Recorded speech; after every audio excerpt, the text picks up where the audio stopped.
There's a little hat. Yes. Oh.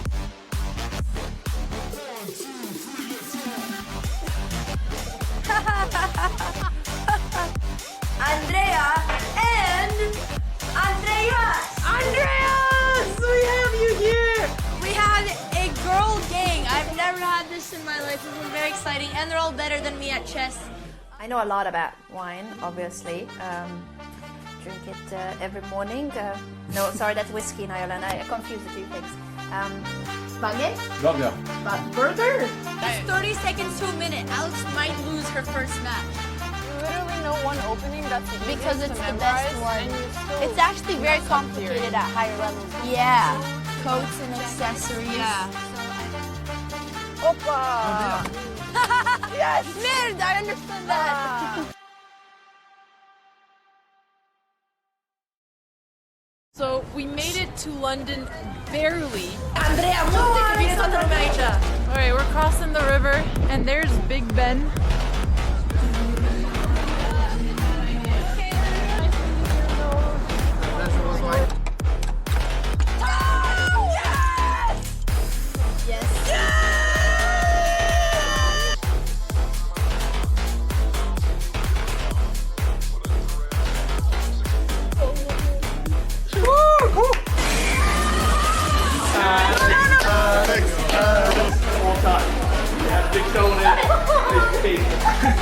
This is supposed to be team chess. Okay. I'm tired. That was fucking terrible. I'm never doing it again. He couldn't get a gambit already. Palms are sweaty, they're heavy, but on the service he's in check already. I'm so powerful.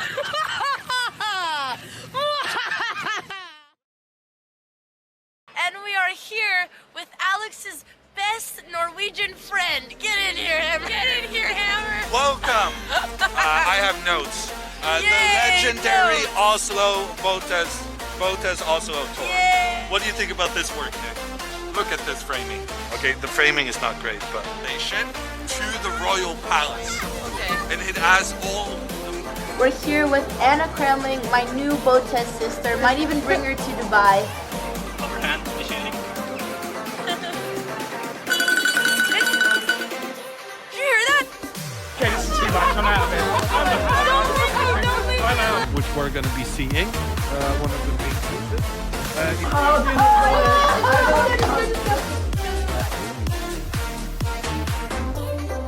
Good tidings we bring to you and your friends. We wish you a Merry Christmas and a Happy New Year. Now give us some figgy pudding. Now give us some figgy pudding. We got with us Alexandra and Andrea Botez. Let's just say. Do you think chess people are fun? Honestly, I really enjoy hanging out with chess players. And The Botez sisters are like sharks, and there's just eels just flying around. Like Andrea comes up with only the most refined, classiest, high-quality questions ever. How does the knights move? Wait, help me, because they told me. Another draw! I feel one-sided there. My sister just beat the 2500 of chess 24. Yeah! Last game is over. I know. It's not gonna be long. Oh, me too! I'm gonna climb it off.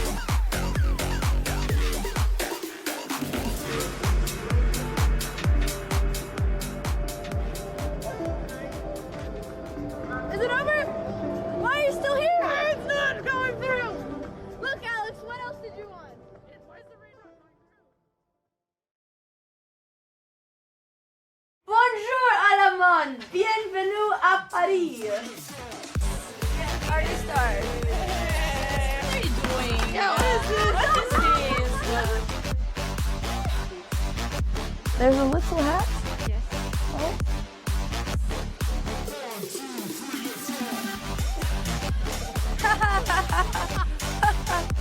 Andrea and Andreas! Andreas! We have you here! We have a girl gang. I've never had this in my life. This is very exciting, and they're all better than me at chess. I know a lot about wine, obviously. Drink it every morning.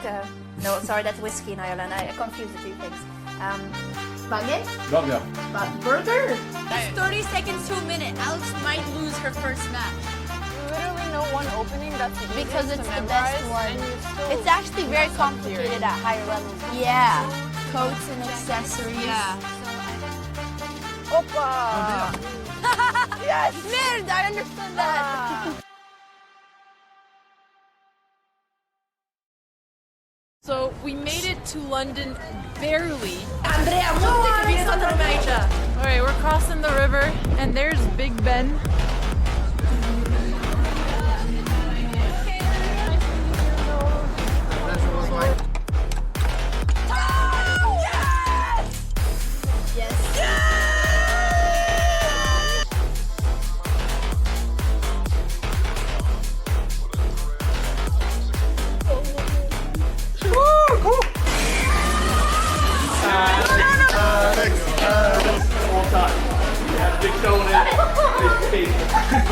This is supposed to be team chess. Okay. I'm tired.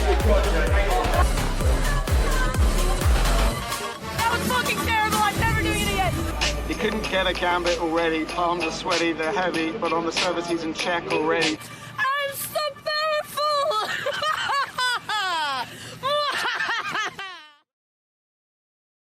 And we are here with Alex's best Norwegian friend. Get in here, Hammer. Get in here, Hammer. Welcome. I have notes. The Yay, legendary notes. Oslo Botez Oslo tour. Yay. What do you think about this work, Nick? Look at this framing. Okay, the framing is not great, but station to the royal palace. Okay. And it has all.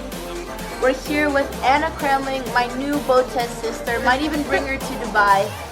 Overhand machining. Did you hear that? Okay, this is too much. I'm out of it. Don't leave me. I'm out. Which we're going to be seeing. One of the big pieces.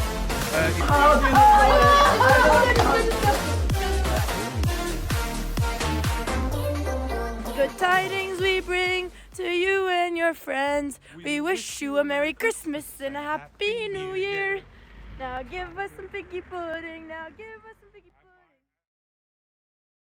pudding. We got with us Alexandra and Andrea Botez. Let's just say. Do you think chess people are fun? Honestly, I really enjoy hanging out with chess players. And The Botez sisters are like sharks, and there's just eels just flying around. Like, Andrea comes up with only the most refined, classiest, high-quality questions ever. How does the knight move? Wait, help me, because Another draw! I feel one-sided there. My sister just beat the 2500 of chess 24. Yeah! Our last game is over. I know. It's not going to be long. El Manito! I'm gonna climb it off.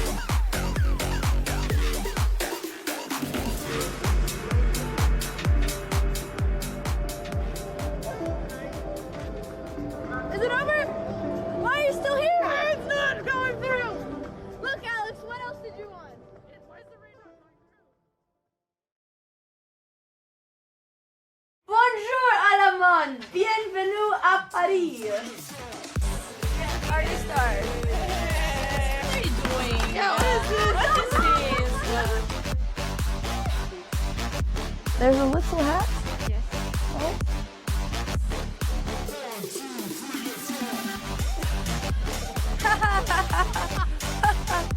Andrea and Andreas! Andreas! We have you here! We had a girl gang. I've never had this in my life. This was very exciting, and they're all better than me at chess. I know a lot about wine, obviously. Drink it every morning. No, sorry, that's whiskey in Ireland. I confuse the two things. Bagay? Burger. Burger? It's 30 seconds to a minute. Alex might lose her first match. Literally know one opening that's the Because easiest it's to the memorize, best one. and you still It's actually very mess up complicated theory. at higher levels. Yeah. Coats and accessories. Yeah. Opa! Yes! Man, I understood that. So we made it to London barely. Andrea, Alright, we're crossing the river and there's Big Ben.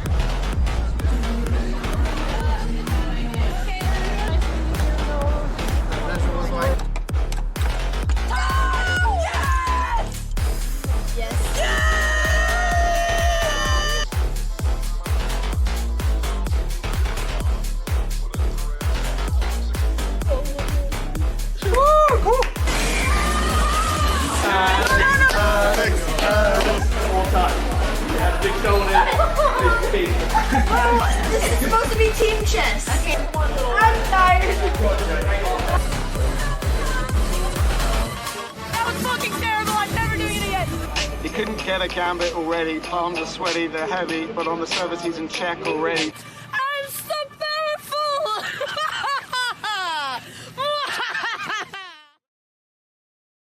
And we are here with Alex's best Norwegian friend. Get in here, Hammer. Get in here, Hammer. Welcome. I have notes. The legendary Oslo Botez Oslo tour. Yay. What do you think about this work, Nick? Look at this framing. Okay, the framing is not great, but they ship to the royal palace.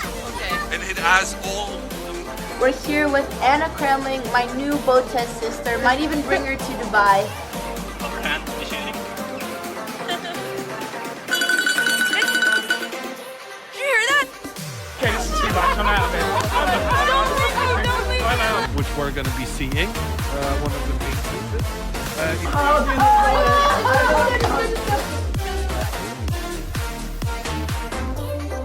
Good tidings we bring to you and your friends. We wish you a Merry Christmas and a Happy New Year. Now give us some piggy pudding. Now give us some piggy pudding. We got with us Alexandra and Andrea Botez. Let's just say. Do you think chess people are fun? Honestly, I really enjoy hanging out with chess players. And The Botez sisters are like sharks, and there's just eels just flying around. Like, Andrea comes up with only the most refined, classiest, high-quality questions ever. How does the knight move? Wait, help me, because they're just another draw! I feel one-sided there. My sister just beat the 2500 of chess 24. Yeah! I know. Oh, me too. I'm gonna climb it off.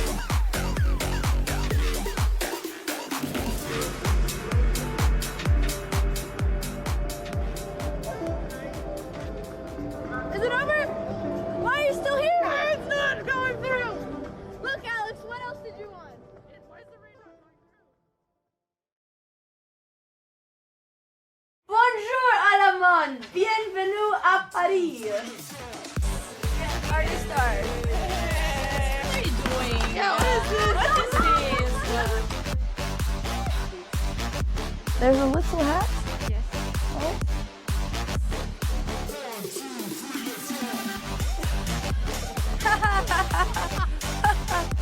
Andrea and Andreas! Andreas! We have you here! We have a girl gang. I've never had this in my life. This is very exciting, and they're all better than me at chess. I know a lot about wine, obviously. Drink it every morning. No, sorry, that's whiskey in Ireland. I confuse the two things. Baguette? Burger? It's 30 seconds to a minute. Alex might lose her first match. Literally no one opening that's the Because easiest it's to the best memorize, one. and you still It's actually very mess up complicated theory. at higher levels. Yeah. Coats and accessories. Yeah. Opa! Yes! Nerd, I understood that. So we made it to London barely. Andrea, Alright, we're crossing the river and there's Big Ben.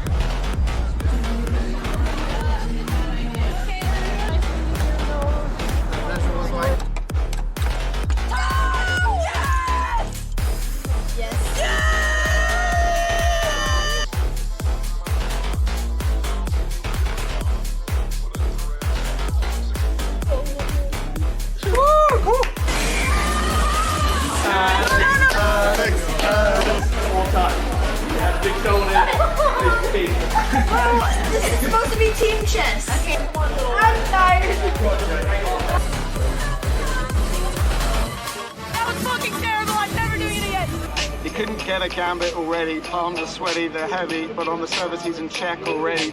I'm so powerful!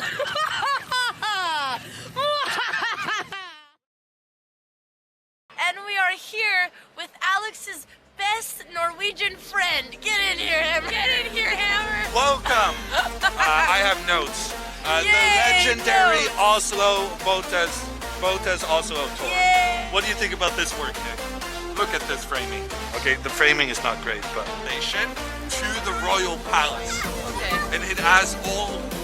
We're here with Anna Kremling, my new Botez sister. Might even bring her to Dubai. Overhand machining. Did you hear that? Okay, this is too much. I'm out of it. Don't leave me. Which we're going to be seeing. One of the main pieces.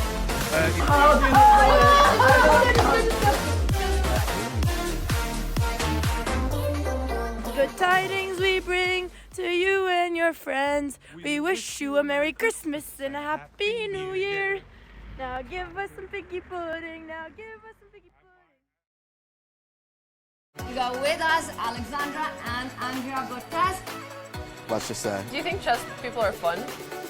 Honestly, I really enjoy hanging out with chess players. And The Botez sisters are like sharks, and there's just eels just flying around. Like, Andrea comes up with only the most refined, classiest, high-quality questions ever. How does the knight move? Wait, help me, come here. Another draw. I feel one-sided there. My sister just beat the 2500 of chess 24. Yeah. Our last game is over. I know. It's not gonna be long. I'm gonna climb it off.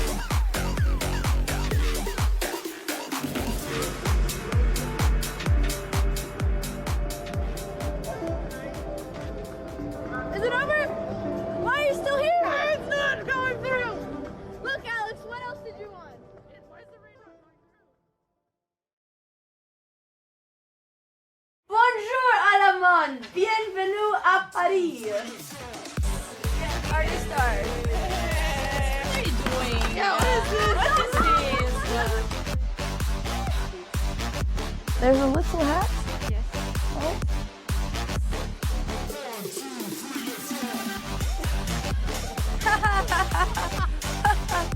Andrea and Andreas! Andreas! We have you here! We have a girl gang. I've never had this in my life. This is very exciting, and they're all better than me at chess. I know a lot about wine, obviously. Drink it every morning. No, sorry, that's whiskey in Ireland. I confuse the two things. Baguette? Burger? It's 30 seconds to a minute. Alex might lose her first match. Literally no one opening that's the Because easiest it's to the memorize, best one. and you still It's actually very mess up complicated theory. at higher levels. Yeah. Coats and accessories. Yeah. Opa!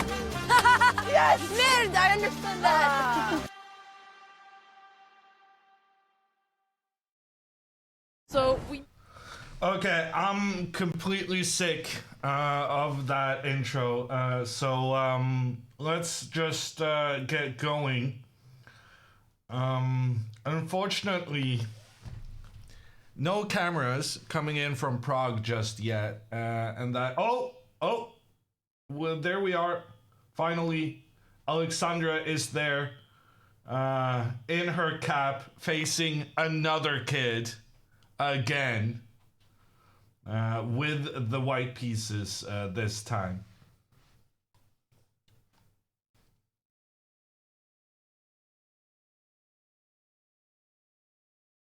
She's playing Danielle De Martino, which is actually quite a common name based on my investigations. It's also the name of some singer maybe and some movie star, or maybe they're the same person.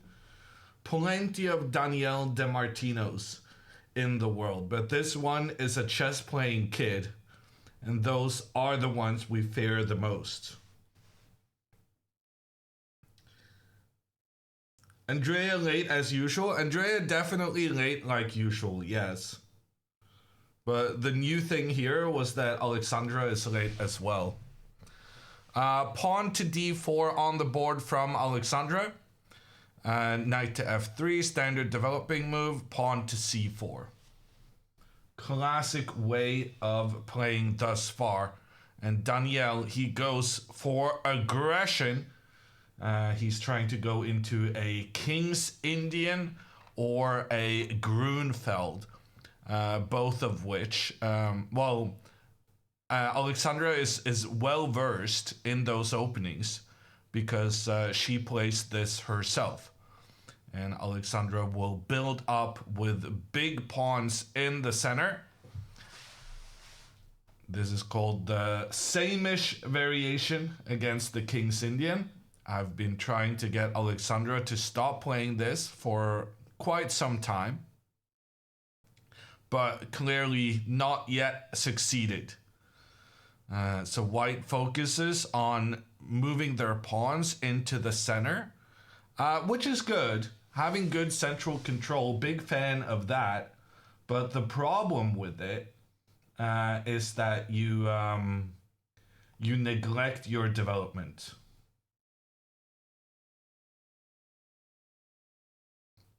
Cam broken. Uh-oh.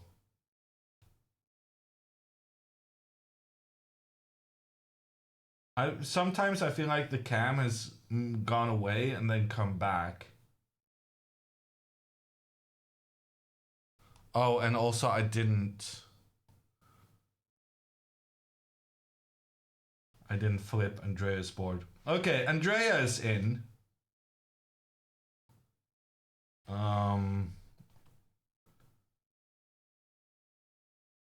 Okay, this is gonna need some adjustmenting.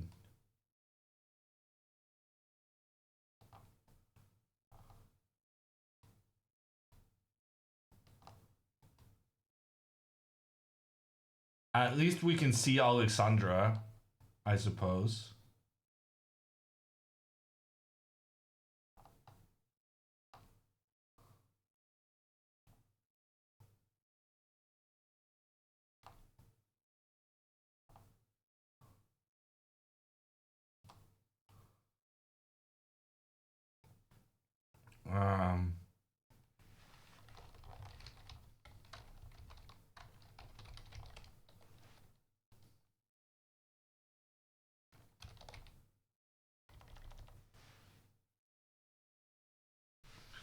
Okay, so I'm being told that we're fixing Alexandra's camera, but because of the delay in the relay, then it might be another 10 minutes for it to show up.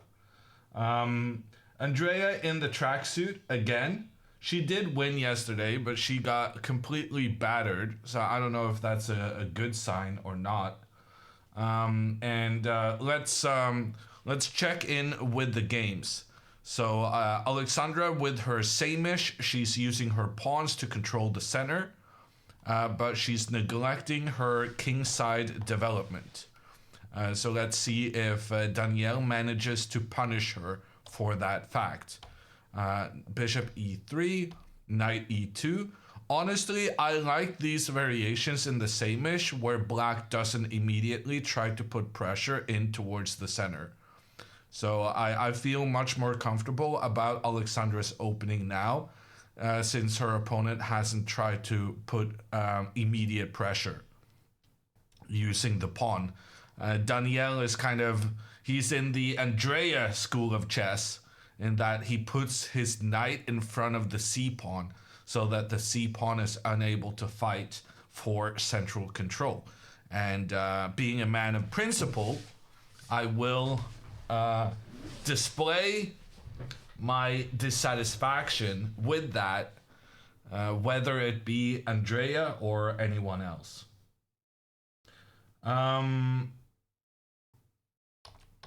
So let's check in with Andrea's game. Her opponent played pawn to g3, not the most aggressive move. And in general, Andrea's opponents have not played very aggressively with white, but they're scoring pretty well. So let's see how this proceeds. Is he 22-27? Why is he 22-27? Like, how do you want me to respond to that? The guy's rating is 22-27. Why? Because over the years, he has performed at a level that has given him that rating. Let me just tell you, Antonio has not played to that level so far this tournament. He's having a really tough tournament, which is why he has even fewer points than Andrea. Andrea is actually playing someone with half a point less because there was an odd number of players in her point group. So someone had to play a lower point bracket.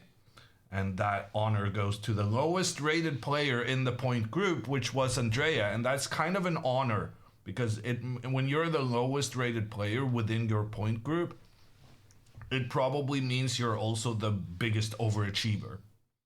In any case, knight to f3 from Andrea. She then goes for the fianchetto. This is what she always does, a King's Indian setup. Her opponent being very cautious about his pawn moves. Andrea continuing her normal plans. Castles, okay. And now pawn to e3. Notice how Antonio is not playing the pawn up to e4, which is a strategy we saw in one of Andrea's previous games when she played Otto, whose last name I forget because I only called him Otto for the entire stream. And then Andrea had the strategy of trying to attack the d4 square because white was unable to keep that square under control with the pawn. So here, by only going one step forward with the pawn, you have less control into the opponent's half than you would have if the pawn was further advanced. But on the other hand, you also don't give up control of some good squares in the middle that your opponent might try to attack. I'm assuming Andrea's going to go pawn to e5 now because that is the classic way of playing the King's Indian. But she started thinking, so we'll see what she ends up doing.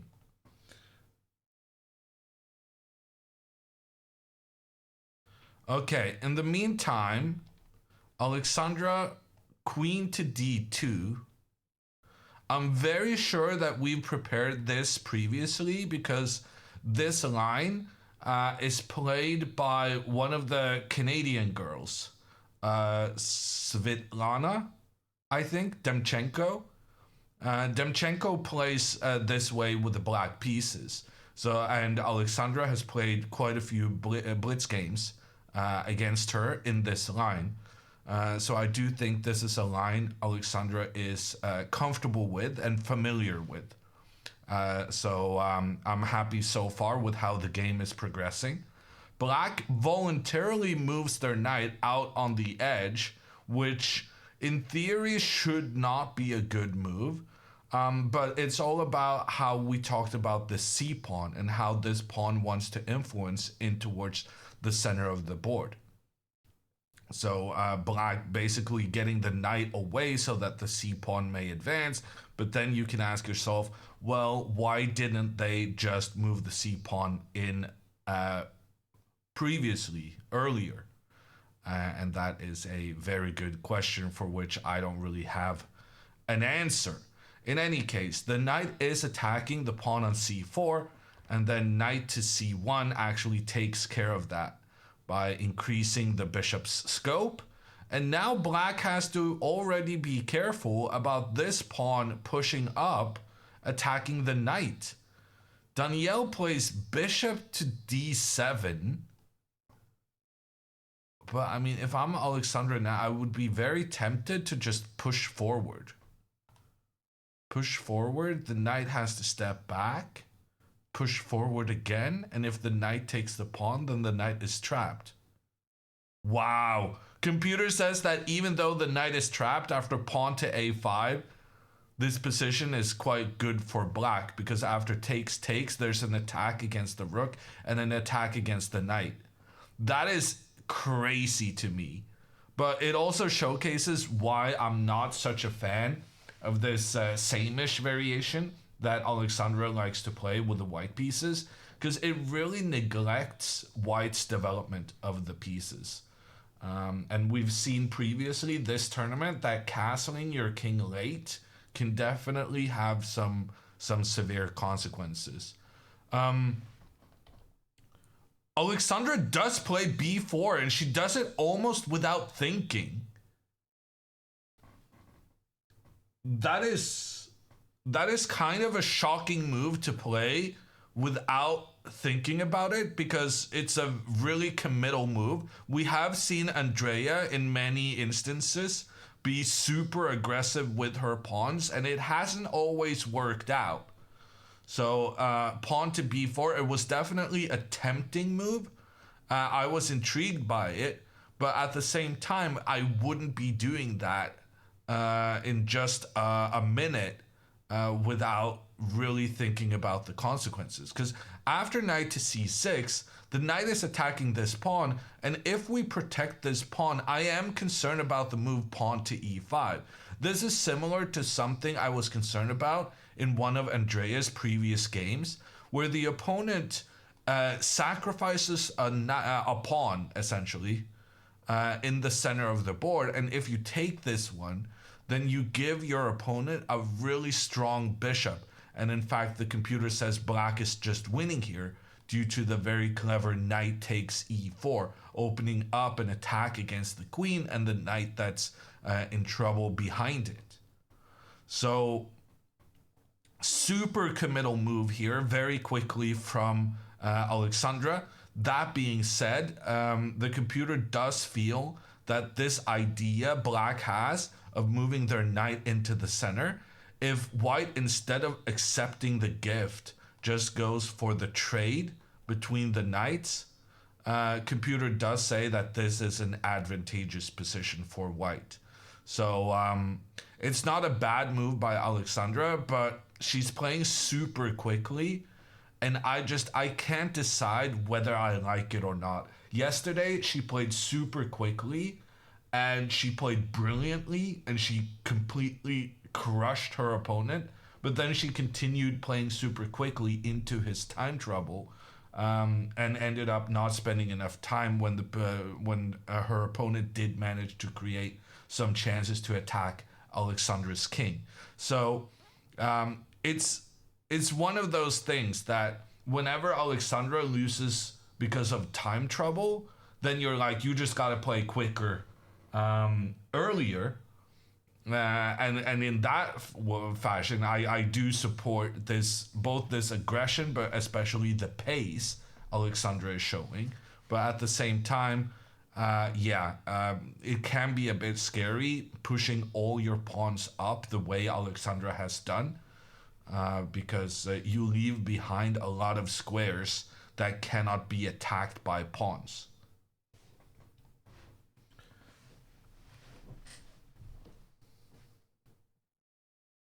Okay, we got the camera back. Big success. Let's check in with Andrea, because Andrea has played the #1 move by the computer. First, she played pawn to e5, which is good, taking control in the center. Knight to e2. So notice how white chooses not to move the knight up to f3. From f3, you're technically attacking 2 central squares. So many would say that's a better square for the knight. And it is. But the thing is, in chess, you gotta have all your units working together. So maximizing the value of one piece, that's not necessarily gonna be your best plan, because you gotta maximize the value of all your pieces working together. So knight to f3 would have this knight more centrally placed, influencing the center. But at the same time, moving the knight here would block the bishop's ability to point down through the center and down the board. Also, by moving the knight to e2, you don't block your f pawn. So now white is able to push this pawn up later on to try and influence the center like that. So even though this square for the knight is technically worse than this other square, this square is better for the bishop and it's better for the pawn, for them to influence the board.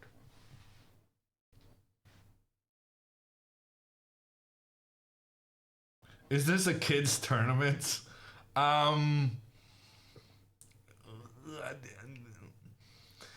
Yeah, I understand your question, sir. It's not, but it can definitely feel that way at times. Alexandra is getting a lot of kids as her opponents. It's just Alexandra's luck, yeah. Not the greatest luck. But what are you gonna do? Part of the problem is that Andrea, because she has a slightly lower rating than Alexandra, Andrea gets paired against higher rated opponents, and the higher rated opponents are like experienced guys who's been in the game for long and have these high ratings. And then Alexandra is playing down against lower rateds, and the lower rateds are these kids that hasn't played as much, but they're talented and they're making improvements to their game.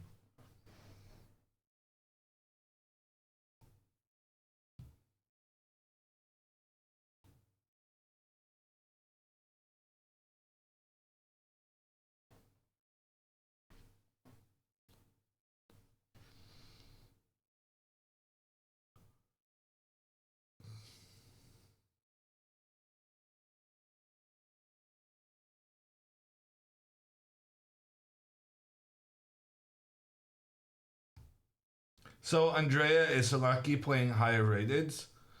I mean, but surely they are higher rated for a reason. And there's nothing stopping Alexandra from winning her games against the kids. Like, she was crushing the kid yesterday. She was winning against Romy at some point.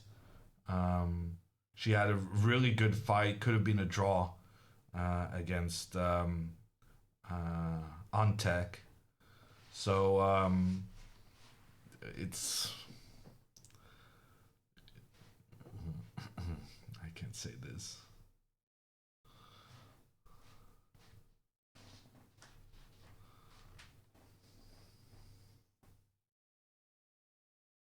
Oh, I thought chat was gonna say it, and then I could just read a chat comment and then have that as an excuse, but apparently not.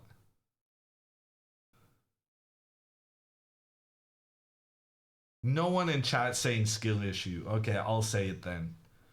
It might be a little skill issue. Honestly, not even a skill issue, right? Because she's crushing the opponent. It's just like struggling in the decisive moments, or not even struggling, just getting it wrong in the decisive moments, and that happens. It's margins, is what we call it.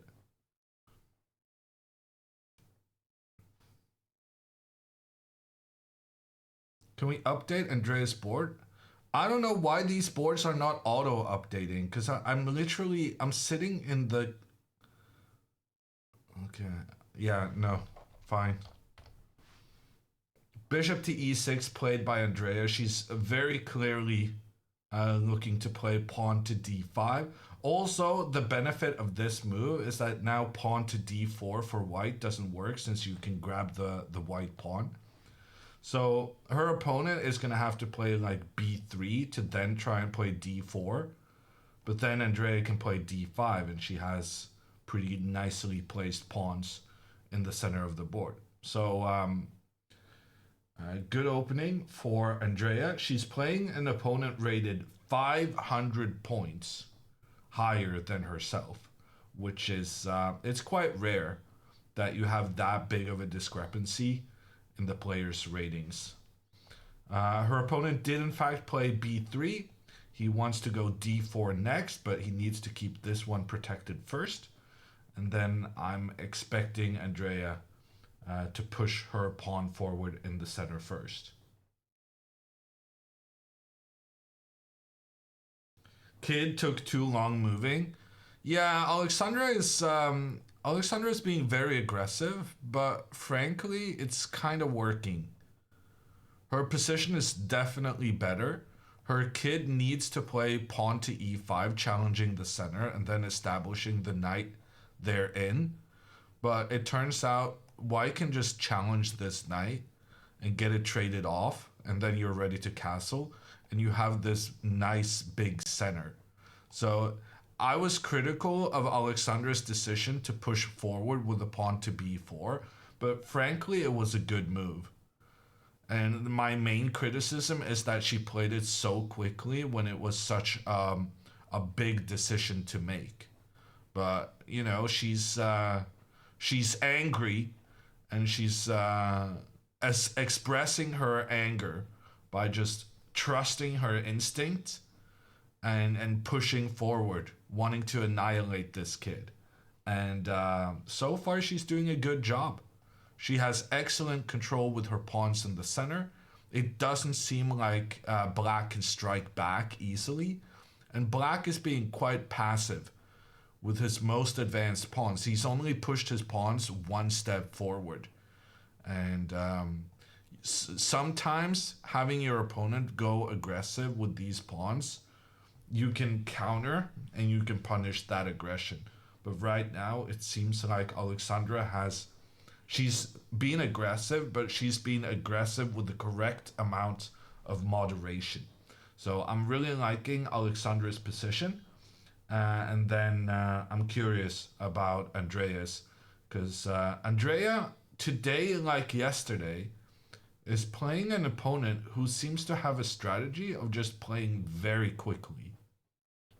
And that's always a tough opponent to play against, because you do get stressed out when your opponent tries to put pressure on you for time.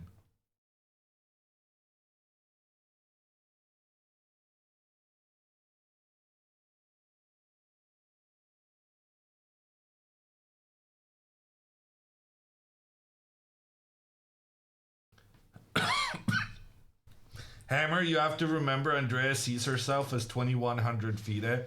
Yeah, then for once, finally, she might not go crazy attacking and settle for a draw if the position demands it. Very good news. That finally she's found an opponent that she feels is worthy of her attention and thinking.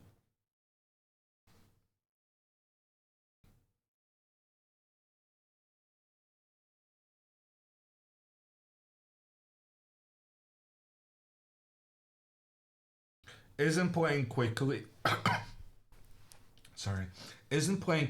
to Andrea's advantage. On the line, she seems to be playing blitz usually. In general, people prefer, I don't know, on the line, you don't really find an opponent in anything other than the speed time controls. So on the line, you're gonna be playing almost exclusively blitz and bullet, even if you prefer a longer time control. It's just that no one has the patience at those higher levels to play 15-minute games. So Andrea does seem to me to be one of those players who thrive on having a bit more thinking time. And well, so far she's proven it this tournament. She's having an amazing run. And after the rating adjustment and the rating she's winning so far in this tournament, Andrea's live rating is actually really, really high. So let me check in with how much she's won so far. Andrea has won 47.4 rating points. And in addition, in the rating adjustment, she got 117 points. So right now, her rating, if the rating list was released tomorrow or right now, then her rating would be, let me do some math. Carry the 1, and then 3 plus 4 is 7. So her rating would be 1872, which is a big leap from the 1708 she's currently sporting.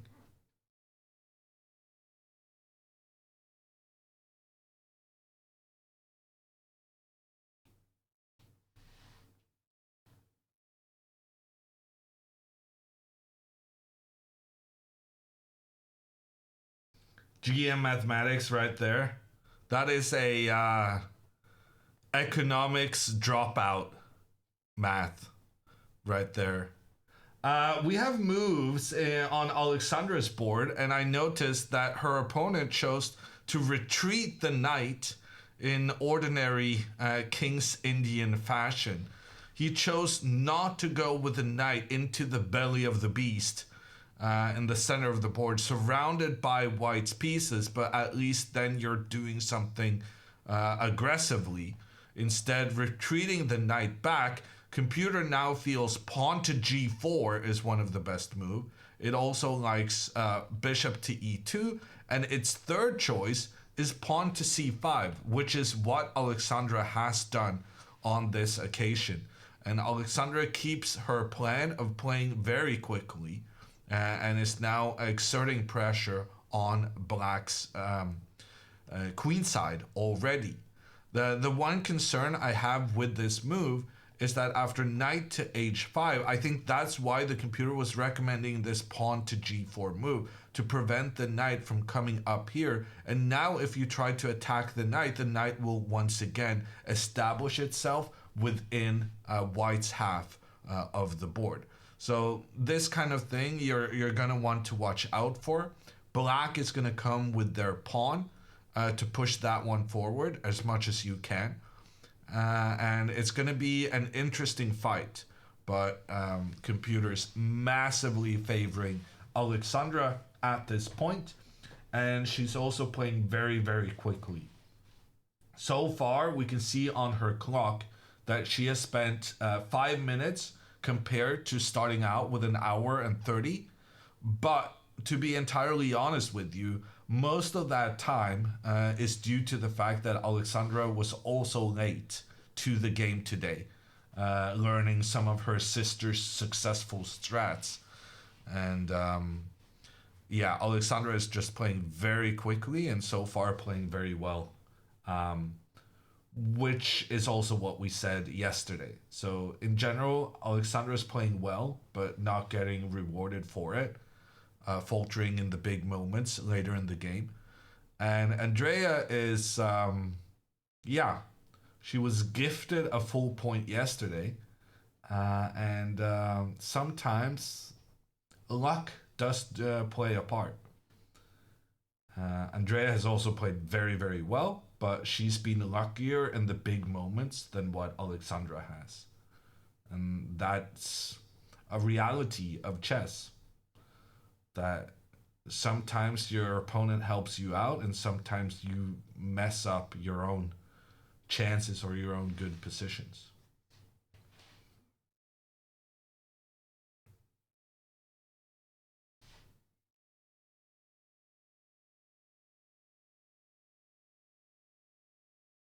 Do you think there's any chance the sisters will miss tomorrow's match given the early start? I mean, Piper, I would not be 100% certain if they started at 9.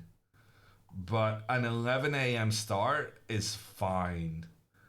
Like, you just grab breakfast and then you go. Because the girls have been up for breakfast. Andrea has been saying in the post-game chats that, you know, she was having desserts for breakfast and lunch and dinner and whatnot. So they're definitely having breakfast, and having the game at 11 just means that you're gonna go straight from breakfast to the game instead of spending a lot of time preparing.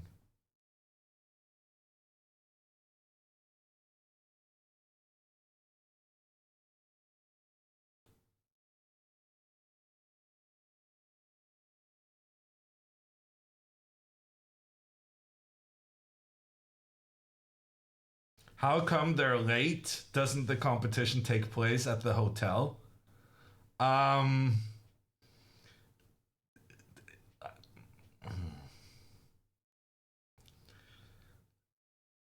Let's just say that as someone who has gone to things with Alexandra and Andrea in the past, when they say they're going to be ready at a certain time, you always have to add the Botez time tax.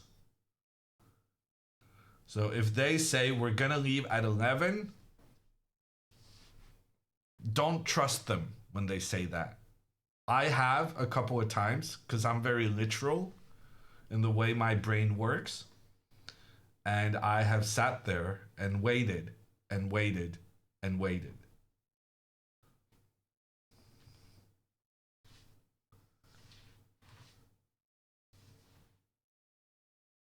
The fact that that Alexandra has been there before game start and Andrea only being 5 minutes late is it's a big improvement on what I've personally observed in the wild.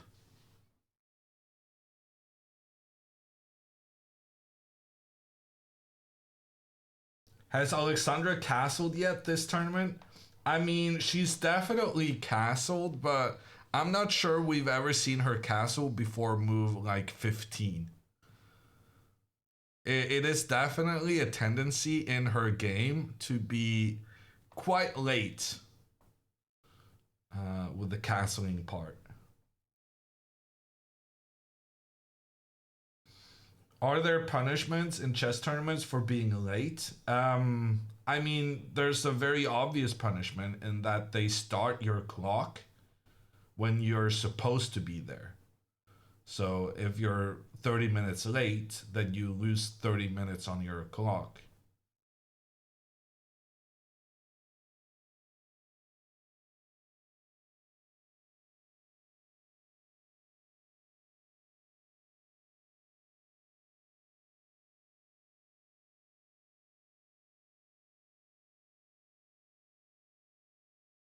It's the Magnus tactic. I mean, I think Magnus is doing it more on purpose. But yeah, the Alexandra and Andrea is definitely not the only people to be late for their chess games. But for Magnus, I think it more has to do with that if he comes to the game early, his mind just is thinking too much about all the different ways the game could proceed, and he'd rather just not spend that nervous energy.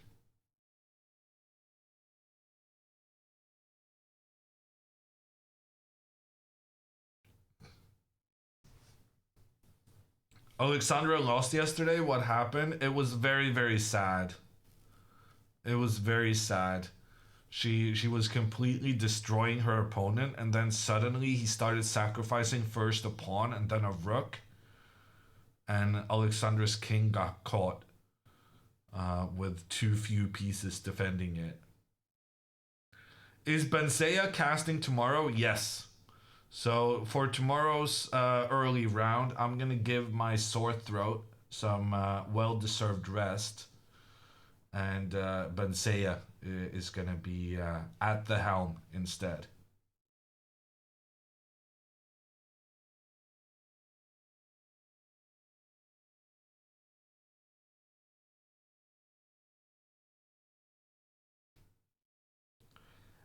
Yes, Blood. I'm going to be doing commentary on the Reykjavik tournament, which is coming up on this European tour. So after Prague, they're going to Berlin, and Andrea is having a DJ set at a club in Berlin, which sounds very exciting. And then they're traveling on to Iceland. And the Iceland tournament is very, very tricky. because there's 2 rounds per day several times.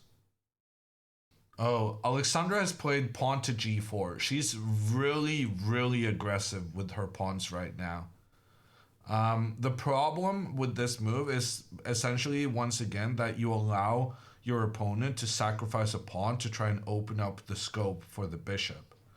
And this is why the computer wanted to go pawn to g4 earlier, because then you've prevented this knight from even moving forward at all. That being said, Alexandra is still not in a bad spot, because after knight to f4, knight to d3, if these knights are traded, you could imagine a scenario where Alexandra can try to attack the black king using her rook pointing down here. So position still very, very unclear. But one of the concerns right now is that Alexandra she's pushed her pawn 2 steps forward on the queen side very aggressively, and now she's done the same on the king side, which means that her king is gonna really struggle finding shelter in any area of the board. And this is kind of similar to Alexandra's game yesterday, where her opponent was the one pushing the pawns aggressively on both flanks, and then he ended up never really finding a safe spot for the king.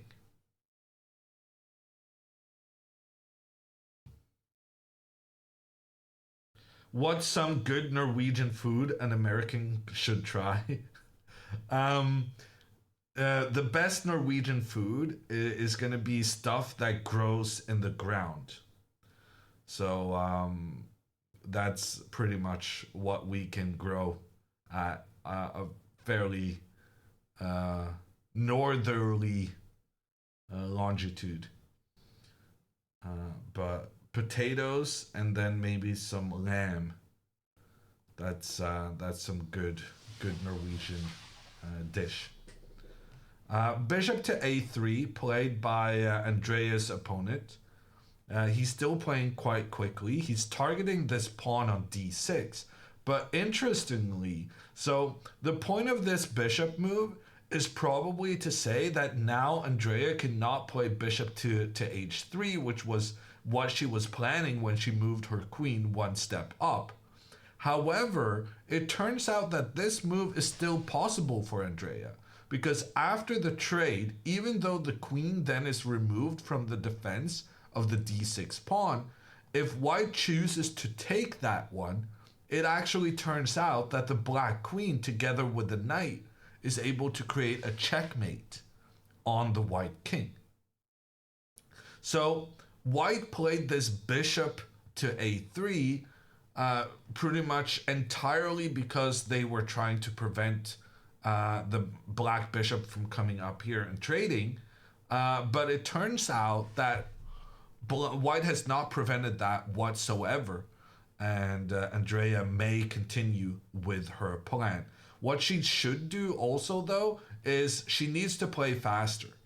Because right now she is spending a lot of time in the opening. And that is going to be a trouble later on. On the other board, Daniel has indeed moved his knight further forward. If this knight is captured, not only does Alexandra lose her bishop pair in that case, just as importantly, you open up for the black bishop to point through the center of the board.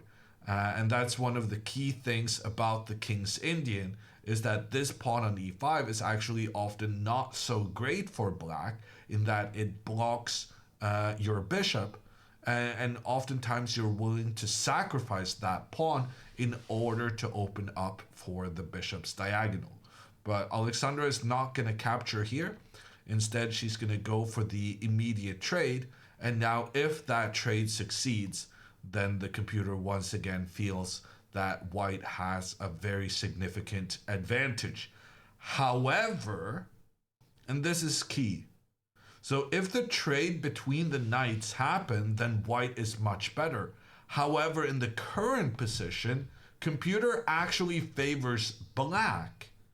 And that's because Danielle can play the move pawn to f5 first, which sacrifices the pawn on f4. But we talked about this earlier, that sometimes giving up that pawn to open up for the bishop can be really advantageous for black in these King's Indian pawn structures.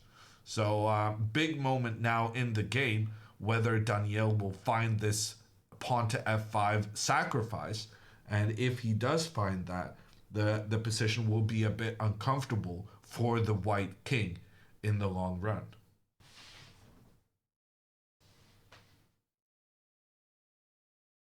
In the meantime, Andrea has played knight to a6. She's just developing her pieces. I assume a rook is going to come into the center from both flanks on the next couple of moves. And it's just an equal game, essentially. White is fine, black is fine. And the game goes on. Dina joined the Adidas gang. Do we have a photo? Is Andrea's opponent a kid? No, Andrea is playing some, I want to say like 50-year-old. Let me double check that. Andrea's opponent is 53.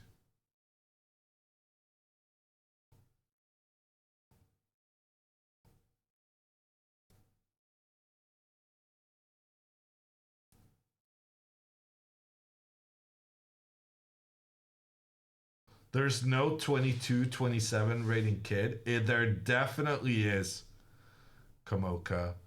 Honestly, one of the Polish kids Alexandra played in a previous round, he was very close to that rating. The kids are very scary these days.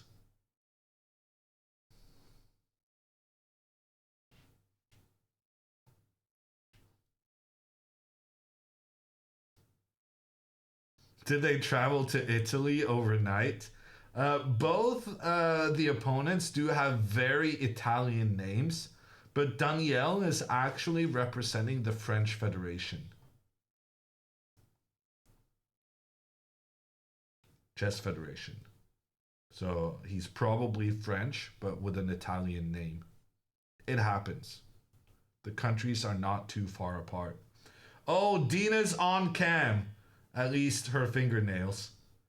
But we definitely do see her sporting the Adidas stripes. In support for Andrea and her lost luggage. So a reminder to everyone watching, Andrea would love your support in putting pressure on the very evil people, or at least so she says, that work at Air France, who have failed to locate and deliver her luggage. She's now on day, what is this? Day 8? Day 9? Of her lacking luggage arc. And it's causing some problems. Remember to AirTag your luggage. She has done that, so she knows where it is. She just can't get anyone to go find it. They both lost yesterday? No, Leia. Actually, Andrea won. Extremely undeservedly. But at the end of the day, all that counts is the points you get. And Andrea got a full point after her opponent blundered a rook from a winning situation.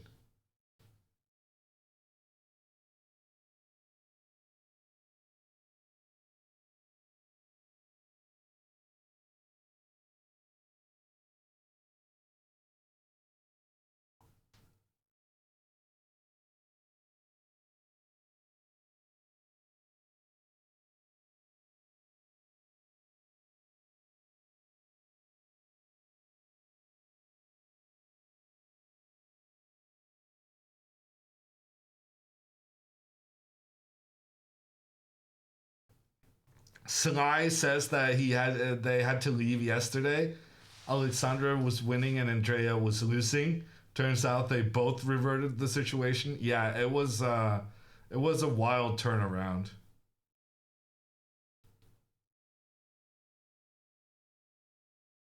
And I guess the mood of the stream kind of depended on in which order it happened.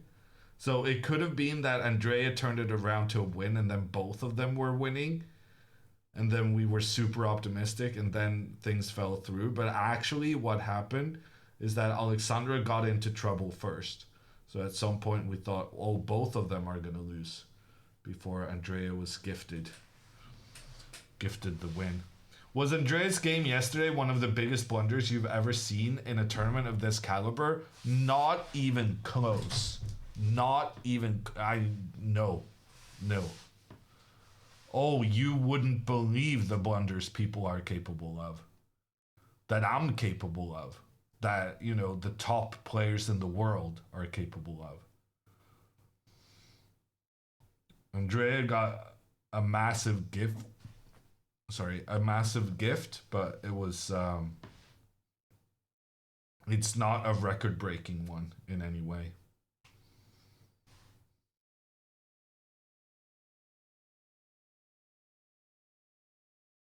Felt bad for that kid. Yeah, me too, Scarlett. That was... it's so devastating. I thought he kept his cool very impressively, having given away that position in that fashion.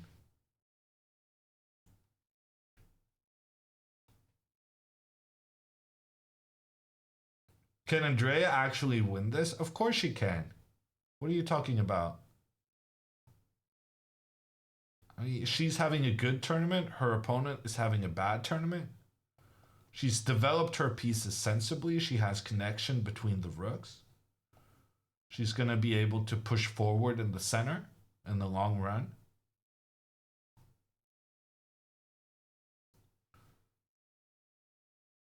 Play the position, not the man. Don't focus on your opponent's rating. Just focus on that you're putting your pieces on good squares and then good things may happen.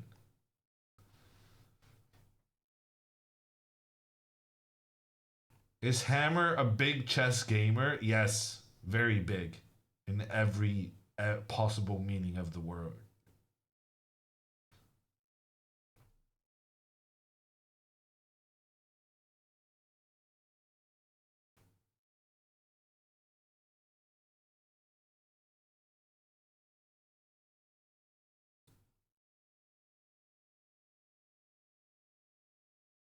Are Alexandra and Andrea sitting back to back? They have been for the entire tournament, El Jefe.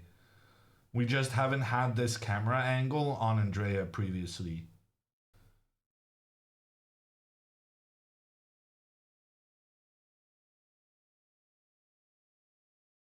Did you see Ben Feingold's impression of you yesterday? No, I have not seen that. Now I'm nervous. I'm not sure I ever want to see that.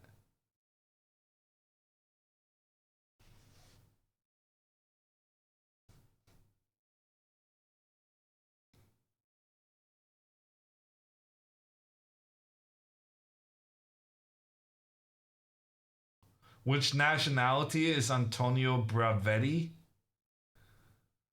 I mean, his name is Bravetti. How about you make one guess? And I'll tell you whether it's right or wrong.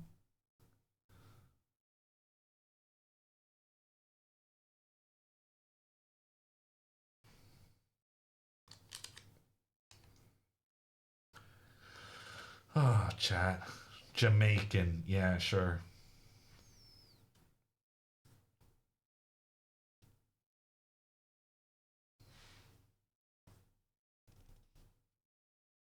Antonio Spaghetti. From Italy. I don't know. We don't really do a lot of Italian accents in Norway. We have two people we make fun of. And that's about it.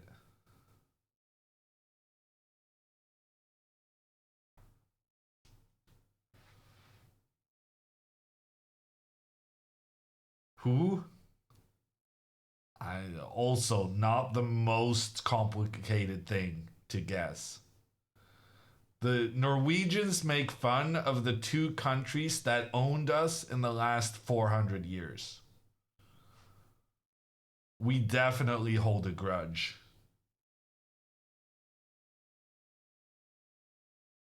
Okay, pawn to d4. So now there's some tension between the pawns in the center. Gets the green star. Bravetti does. And it's now important for Andrea to move this rook because there's a bishop pointing in towards it.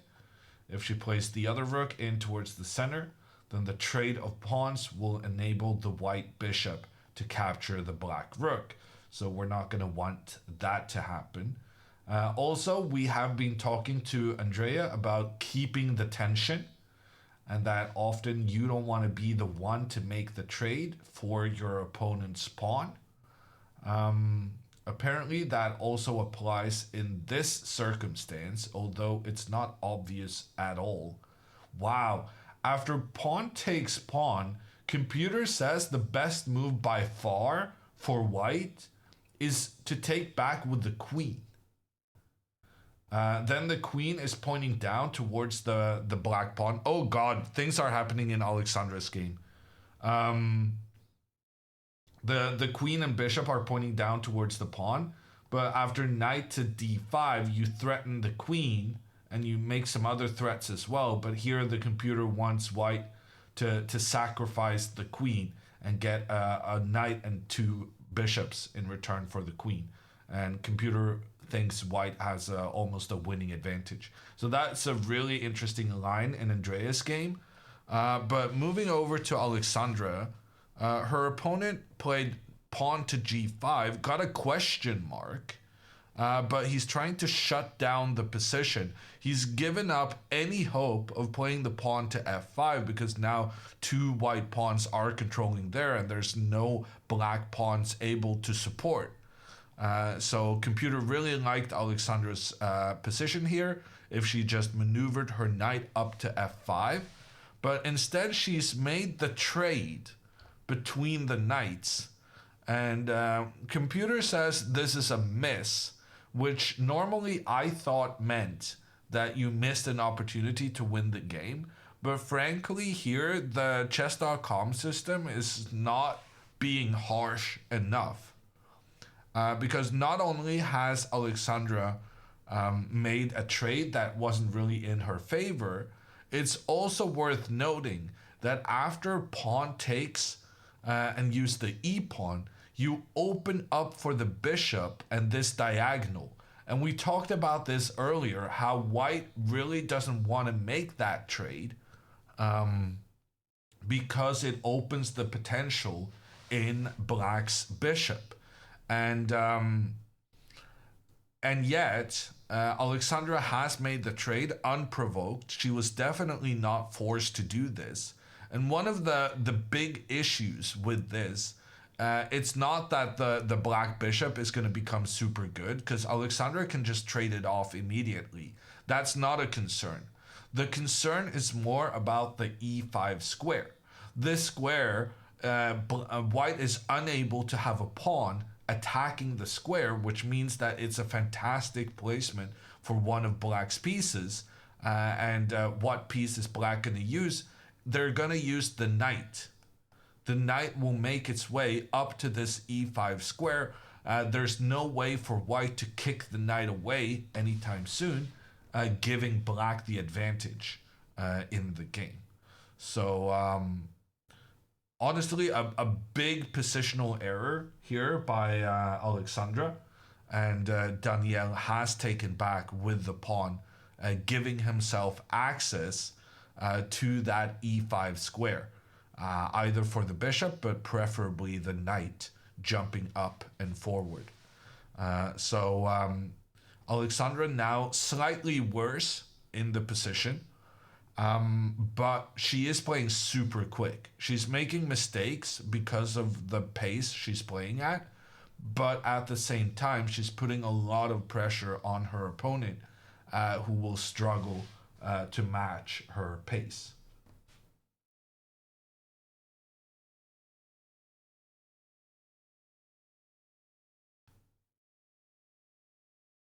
Why is Alexandra only playing kids while Andrea is only playing old guys? Luck of the draw, Wolf. Or unluck, if you will.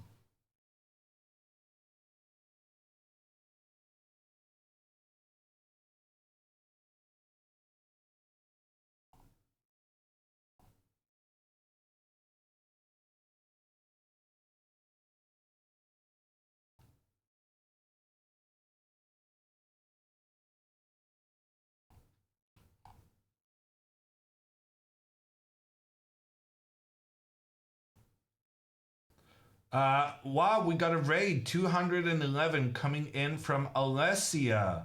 Thank you, Alessia. And welcome, Raiders. If you're just joining us, this is the broadcast from Prague, where Alexandra and Andrea has been playing for the last 7 days? 8 days? This is day 8. Round 8, day 8. Easy to keep track of. Andrea is having a fantastic tournament. She's on 3 points out of 7 and is facing some very skilled opponents here. A 2200 rated Antonio Bravetti. And then we have Alexandra, who, as we just discussed, she keeps on being paired against all these little kids. And turns out, traveling halfway across the world to avoid the Canadian kids, there are also kids in Europe, confirmed.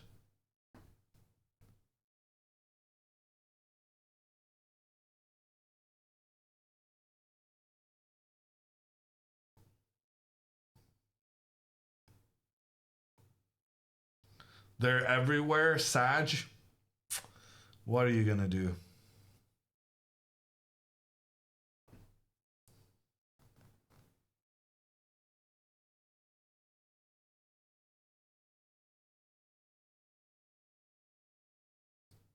We gotta get rid of these kids. We should honestly just make an age limit. I mean, lots of other games have age limits, right? No playing chess until you're 16 years old.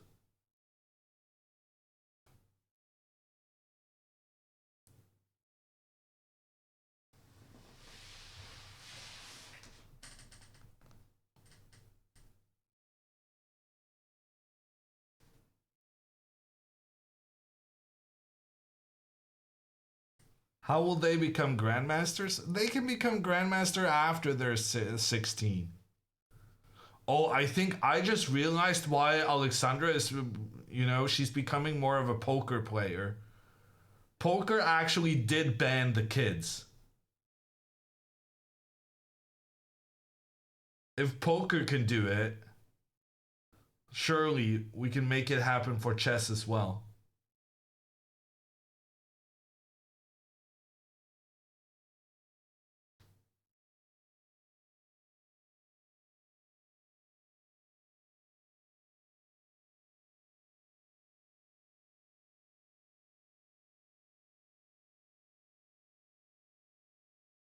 Danielle is playing well. Yeah, he's maneuvering the knight towards the central square. Good plan for him. But on the other hand, if he moves knight to e5 now, Alexandra will probably play pawn to h4 and try to open up against the black king. Wow. Computer says that after pawn h4, the best move for black by far is pawn to h5. Which is madness.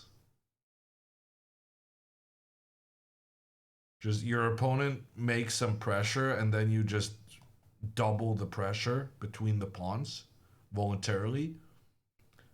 I don't think he's gonna find that, if I'm honest. So Alexandra still has some ideas. She has allowed this knight to be very powerful in the center of the board, but she definitely has some potential to try and put pressure on this black king side. For instance, if she goes back after the trade has happened, then if the knight retreats, well, then the knight is no longer occupying this big square in the center of the board. So definitely some ideas to play for still for Alexandra.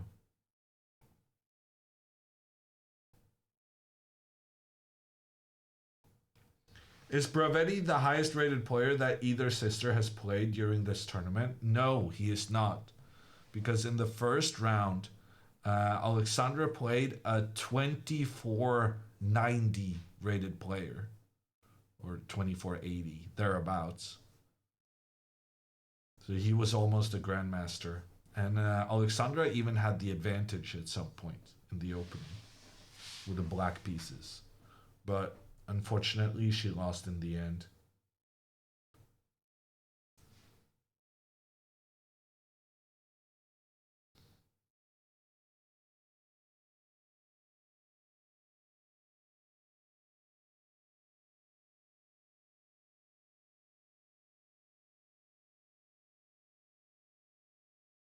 Did she blunder or did her opponent outsmart her? The way to win a chess game is usually a bit of both. Your opponent outsmarts you, and then you get into a tricky position, and then you blunder because you're under so much pressure. So usually both.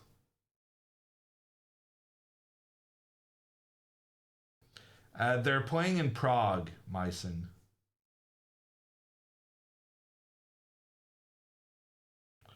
Is there statistics on how many women and men are in that tournament? I mean, sure. Total statistics. There's 137 players from the Czech Republic. 32 grandmasters.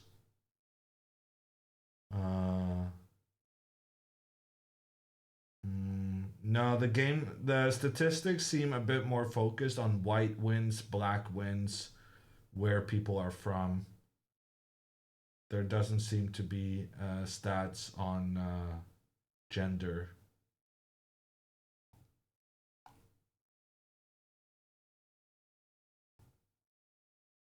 But yeah, there's definitely more guys playing than there are girls. And that is true for pretty much any sort of chess situation. There's a lot more male participation, which is something chess is trying to work on. And poker is trying to work on it, encouraging more girls to play.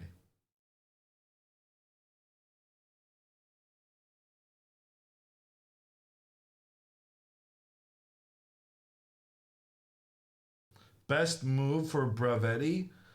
Computer wants him to play pawn to d5, which seems rather sensible. But it also leads to a lot of trades. So he's thinking about it, which is good news for Andrea. Because frankly, her opponent was playing super quickly in the opening, but now for the last 3 moves, he spent 4 minutes, 6 minutes, and 10 minutes. So Antonio definitely realized that he can't just beat Andrea on pace, and that he actually does have to think about it and figure out some good moves. And Andrea is also playing good moves. She got another green star for this latest one. And she honestly has a very sensible position right now. And she has a pretty clear plan forward going with her bishop to try and trade off one of the main defenders of the Black King. So Andrea has a nice position, a good plan to move forward. Generally, she can be very happy about the opening.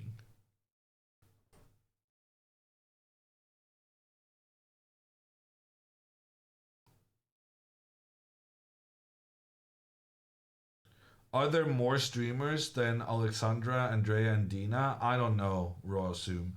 But they're going to a tournament in Iceland next week. And then there are going to be even more streamers than them.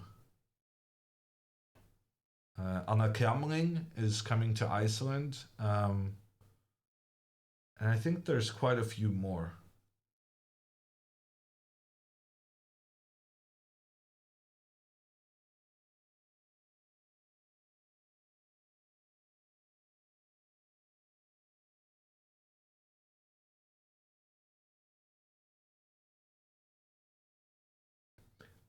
Yes, Mac. I will be doing commentary for the Iceland tournament.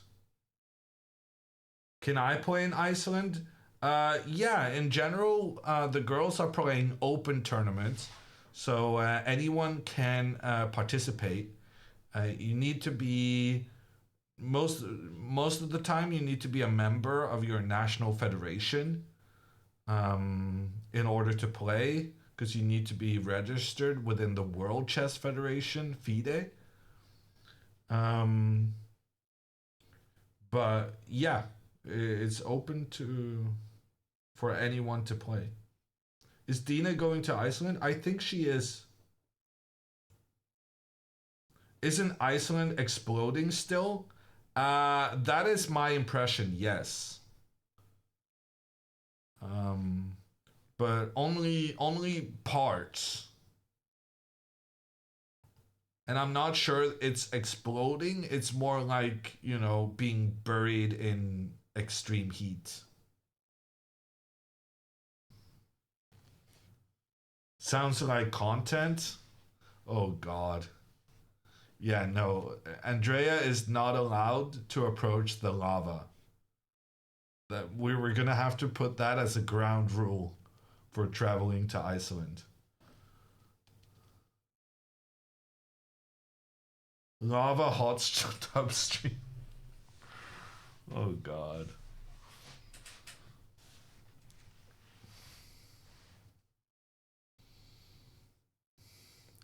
It's you can play The Floor is Lava IRL stream. But yeah. It would be the most serious The Floor is Lava game that has ever been.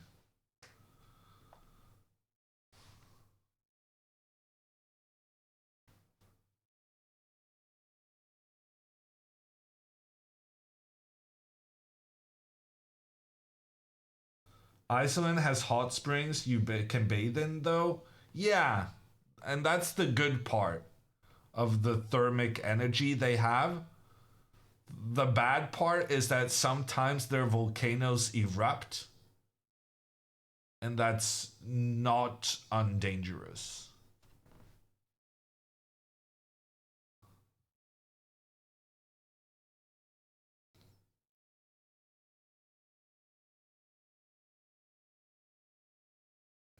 Is Alexandra getting impatient?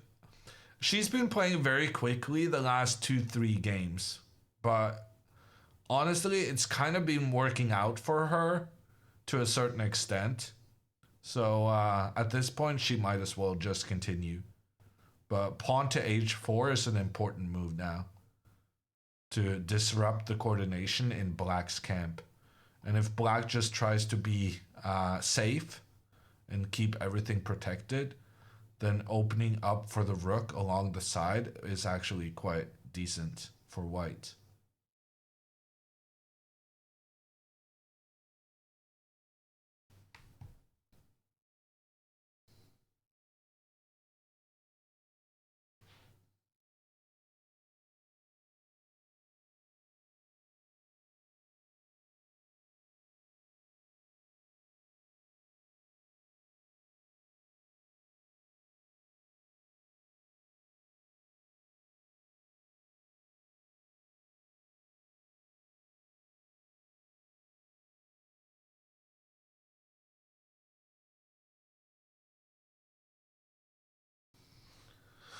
Okay, I'm gonna go get a snack. Andrea spending quite a bit of time. She already spent almost half her time. And frankly, the first 5 moves were something she was gonna play very quickly regardless. So I'm a bit concerned about Andrea's pace. I would like her to speed up, but the move she's played so far has been great. And she has this plan of bishop to h3, which she kind of, everything she's done has led to that plan being executed. So I would expect that to happen reasonably soon. In Alexandra's game, Alexandra has allowed her opponent to get a really nice outpost for the knight. You always have to be on the watch out for squares that your opponent can place their pieces at, where you don't have the ability to use a pawn and push the piece out of its placement. So a knight on e5 does give Danielle the advantage here. Ooh, and after king to f2, Alexandra gets a question mark for that. And the computer is really liking... I guess Danielle is going to play queen to f6, pretty much a given. Because then you're threatening, if white is not careful, knight takes g4 check, opening up against the king and also opening up between the queens. So the knight giving the check will be captured, but you'll lose your queen thereafter. So queen to f6 almost certainly going to be played by black. And then Alexandra is going to have to move her queen back. And the computer keeps saying that black has a good position because of this move pawn to h5. So that's going to be the big deal in Alexandra's game in the next phase, whether her opponent realizes the power of this pawn to h5 move, or whether Alexandra is able to start her own attack on the opposite flank. So black has an advantage with the further advanced pawns on the king side, but Alexandra has further advanced her pawns on the opposite flank.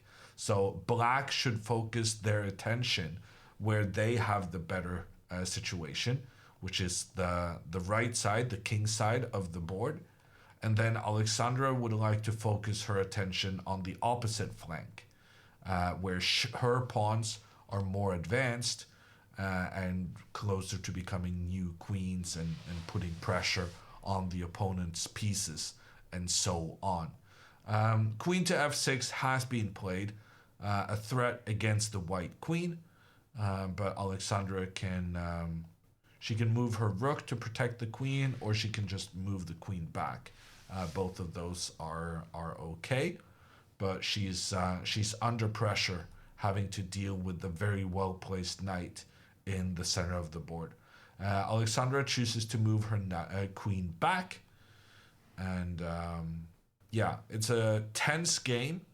Computer quite clearly favors black, but it's not so easy that the computer makes it out to be.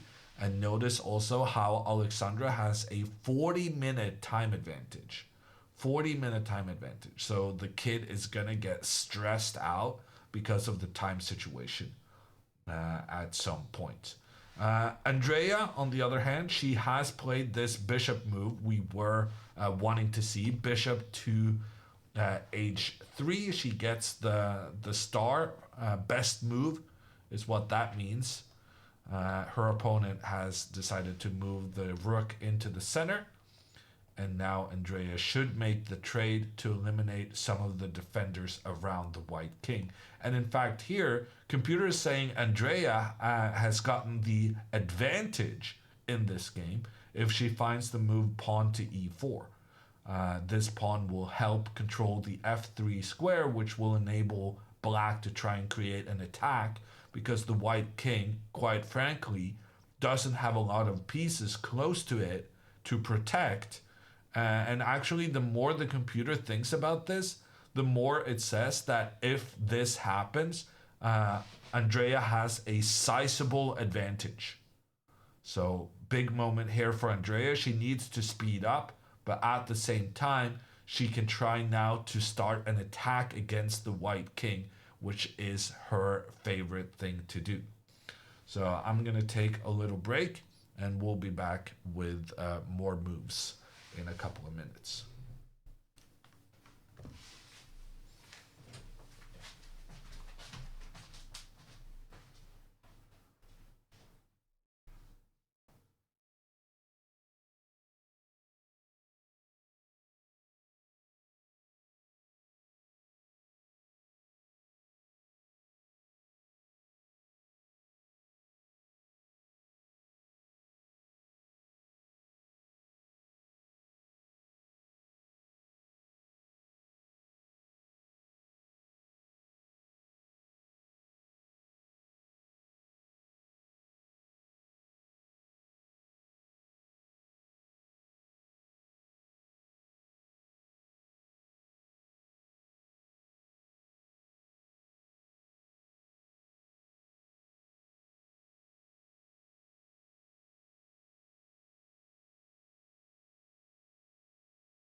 I'm gonna need a little bit more time on my break just to pour myself some tea.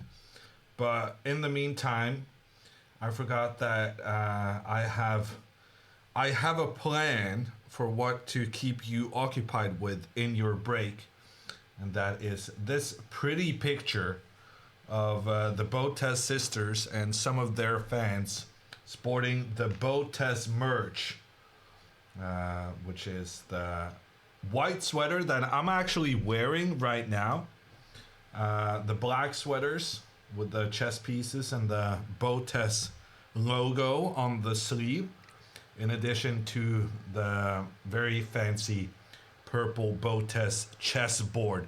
And all of these merch items are available in the Botez shop if you're interested. Turns out I ran out of tea, so I'm going to have to make some more.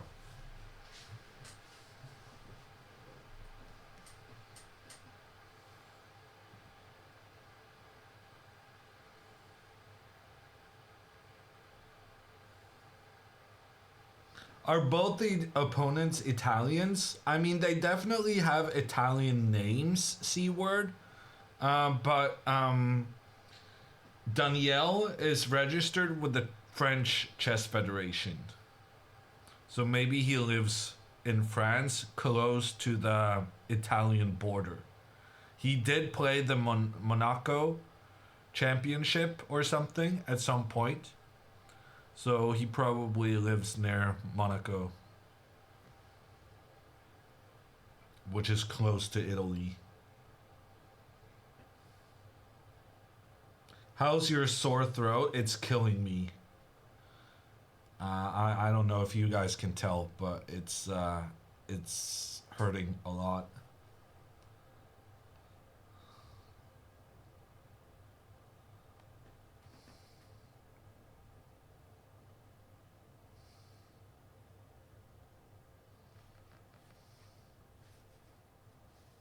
Danielle isn't a French name. No, I literally said his name is very Italian. Literally part of what I said. Di Martino is also very Italian. Honey and lemon tea. It's been my it's been what I've been drinking for 5-6 days straight, Monkey. I'm trying to take care of it, but there's no doubt that doing commentary does affect your kind of vocal cords a little bit. It doesn't give the throat as much rest as maybe I should have under optimal circumstances. But it's fine, because this is actually my final day for this Prague tournament. There's one more round remaining after this one. But then we're going to have Alex Banzea doing commentary, and my voice can rest. Have you had casting training or commentator training? No, I've not. But I've done like, I have a lot of experience. My day job is doing commentary on chess for Norwegian television. I've never had any like training, but I've done this for tens of hundreds of hours.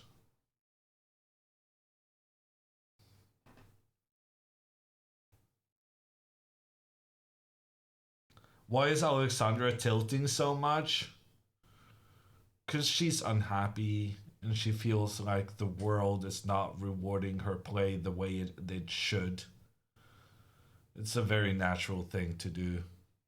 And frankly, even though the computer likes her opponent's position, I don't particularly mind her approach. She's playing very, very quickly, and that's putting her opponent under a ton of pressure. And she played very quickly yesterday and the day before that, and honestly, it's been working quite well. Andrea, on the other hand, she's getting into massive time pressure every game, right? And this is what we've been talking about pretty much the whole week, that balancing your time use is incredibly difficult. And right now, the girls are kind of showcasing the exact opposite behavior, right? Andrea is spending way too much time. She's finding good moves. Her position is good. But are you going to manage to retain that good position once you get down to 10, 5, 2 minutes on the clock? Probably not. And then there's Alexandra, who has played incredibly quickly. She made a big mistake when trading on this f4 square because it enabled her opponent to get the e5 square for the knight. But at the same time, her opponent is down 50 minutes compared to Alexandra. And so is he going to manage to find the right moves when time gets low? Probably not. So it's just two very different approaches to time management. And Well, the truth is that the right way is somewhere in the middle. But so far the girls are kind of showcasing the extremes on the time usage scale.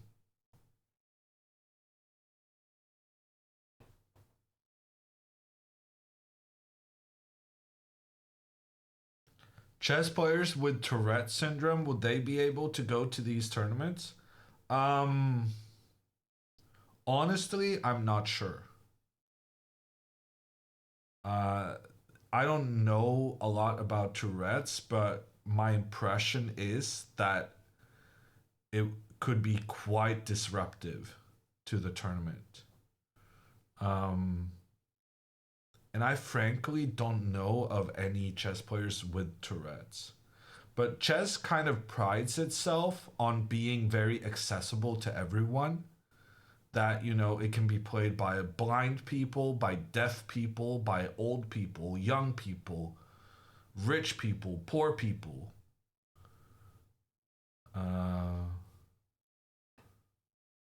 People with all sorts of disabilities, right? So I would imagine there's quite a lot of chess organizers who would want to make it work. So that someone with Tourette's could play. Deafness isn't an obstacle in chess. Definitely is. I mean, being deaf is tricky. There's a lot of people who cope with it super well. But like being deaf would make it would make it more difficult maybe to learn from a coach. It would make the social aspect of chess tournaments, which is a big reason for, you know, enjoying the chess scene, is that you meet up with all your friends and so on and so forth. But your friends might not know sign language. Your chess friends.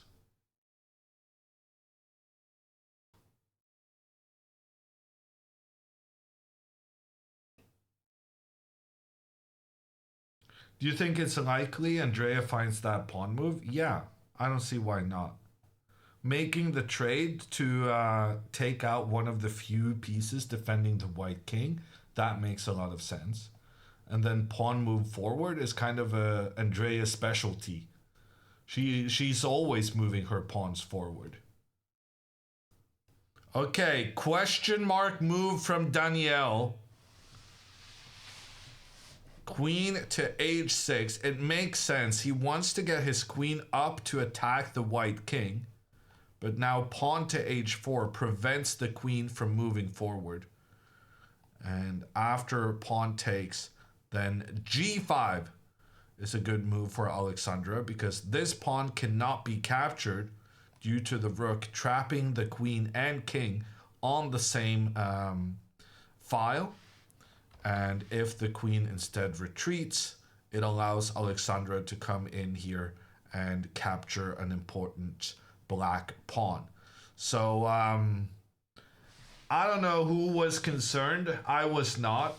I kept saying that I think Alexandra is going to be fine with her pace. And it looks as though I was right about something chess related. What a miracle.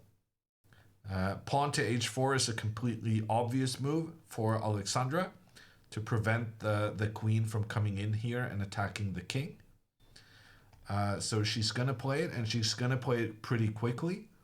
And Danielle is down to just 27 minutes on the clock.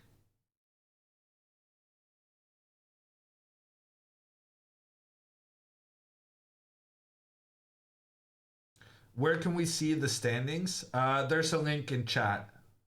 Thank you, Grumpy, for supplying.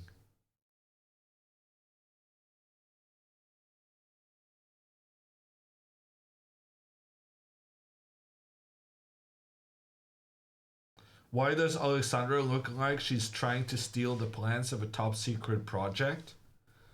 I would tell you, but it's classified.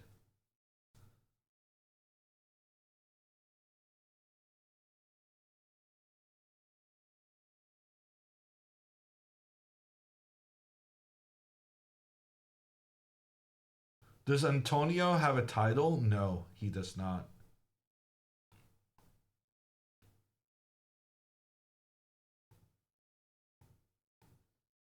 Okay, H4 exclam. Good move from Alexandra. And she's about to seize the initiative in this game. Okay, I'm gonna go refill my my tea.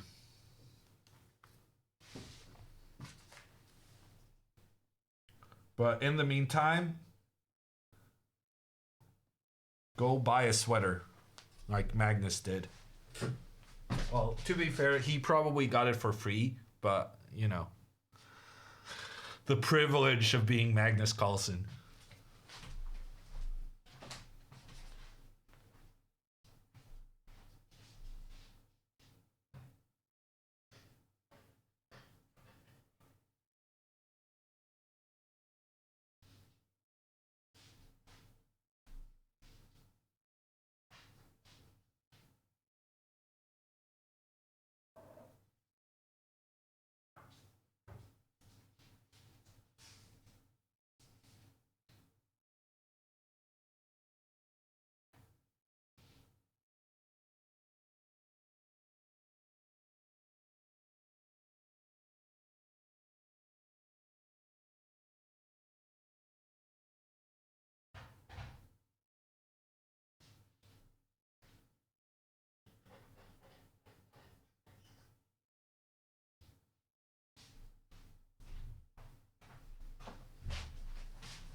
And we're back.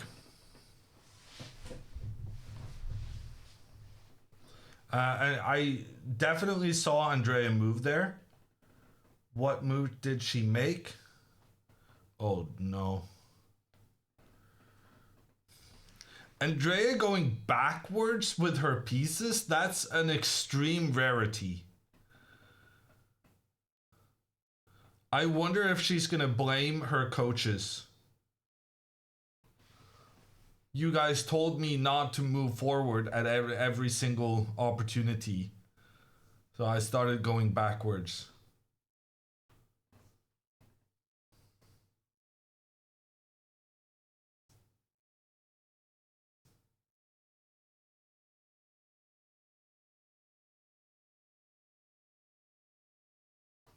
Why? Well, I think why is fairly obvious. So if pawn takes, she wants to take back with the bishop so that her bishop is influencing this diagonal. And she also wants to play pawn to f5 later on. Her opponent captures in the center. Now we get to know whether her idea was to take back with the bishop. She should probably take back with the pawn. Because then she's still going to have a pawn controlling squares in the center. Notice how this knight is unable to get to a good square because of this pawn. Let me do this in red. So this pawn is doing a very good job of restricting the knight. Ooh, but if you take back with the pawn, then after the trade, bishop comes in. The rook cannot move because then you lose the bishop. But if you don't move the rook is going to get captured. She can take with the pawn. Taking with the pawn is a terrible move. And that's maybe why moving the knight back was a bad move as well. Because having this pawn here was a great idea to restrict the options for the white knight. But once the knight moves back, you're no longer able to recapture with the pawn because of the trade of queens and then the bishop coming in.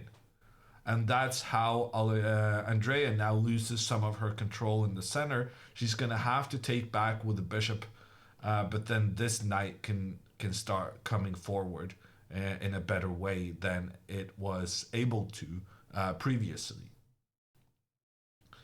In the meantime, Alexandra is continuing. Oh, sorry, wrong board.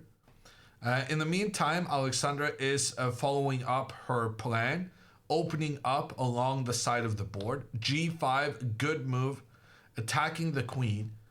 And the queen is going to have to move. But then these black pawns are in trouble. So Alexandra has sacrificed a pawn technically in this position, but it's very likely that she's going to get one of the pawns back. In addition, she now sports almost a full hour advantage on the clock. So Alexandra has had a strategy this whole game to just focus on playing quickly. And I cannot explain to you enough how unpleasant it is playing against an opponent that basically just doesn't think for their moves. I've tried it a couple of times.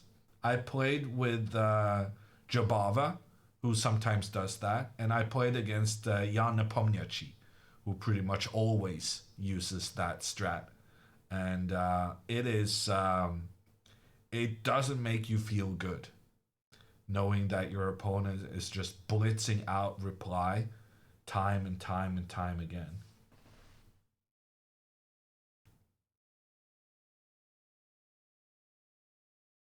Why does the computer still favor black in Alexandra's game? Well, not anymore. Another question mark move.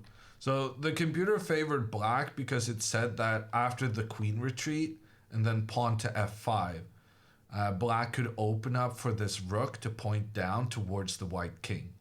That was the only salvaging idea Danielle had.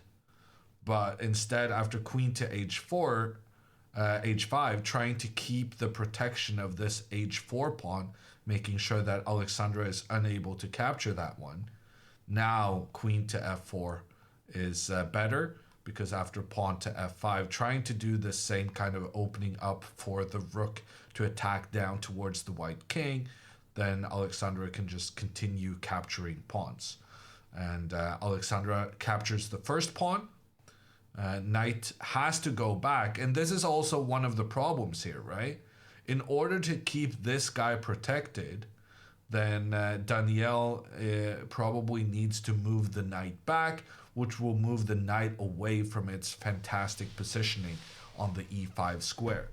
So yeah, Alexandra is just completely in control right now, and she's gonna win this game. Basically just a knockout of her opponent, playing super quickly, and her opponent just couldn't deal with the pace.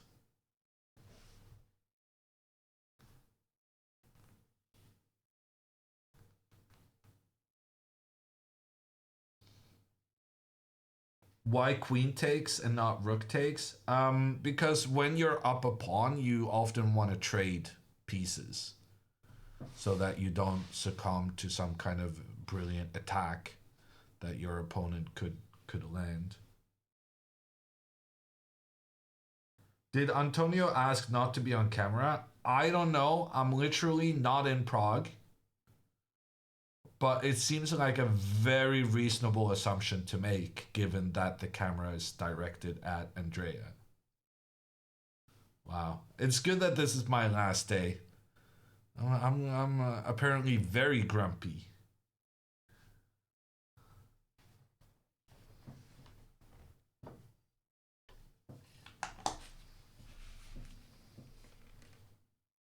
No more grumpy than day one. Oh, is that so? Am I always this grumpy? I just don't realize it myself.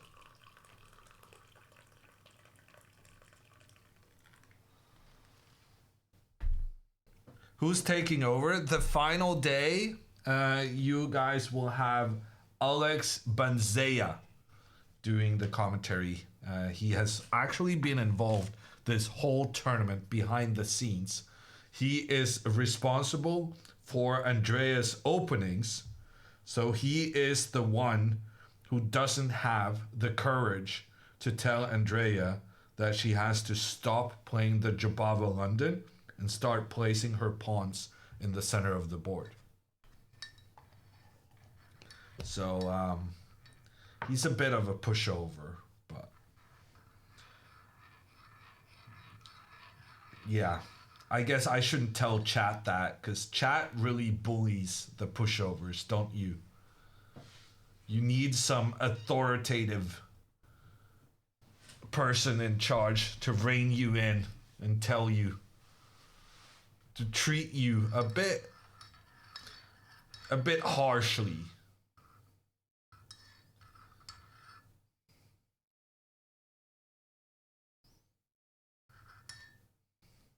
That's probably the only reason she hired him. Maybe. But honestly, Andrea, why does she even need a coach?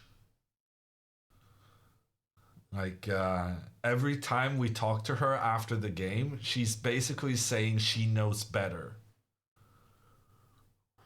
She knows better than even the computer. Why can't she just coach herself?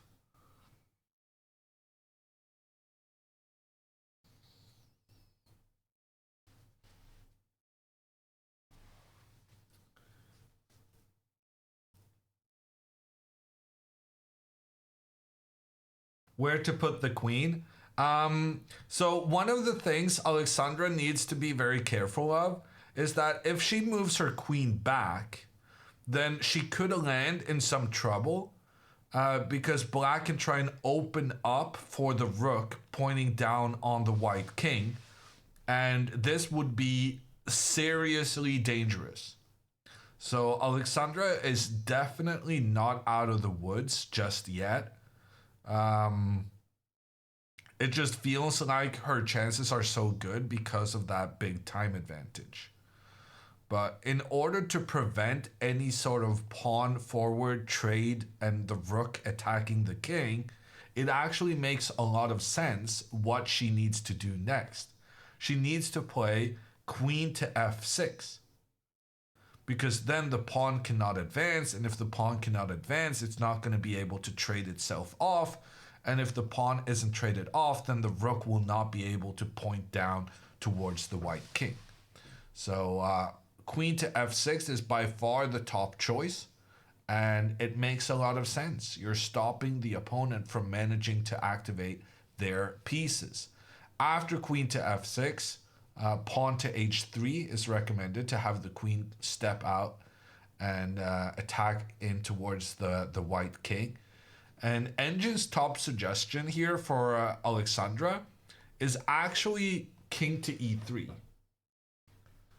Interestingly enough, the computer wants Alexandra to move her king up through the center of the board. But to be fair, she didn't have a lot of pawns on this side protecting the king. So she's kind of moving the king towards the area where she does have a lot of pawns shielding his majesty. So I think she's going to play this. And she does. Have you ever played against Ding? I have. I actually had a super interesting game against him. In Sharjah, I think, in 2017. It was a draw, but it was like a big fighting draw. I was quite proud of that game.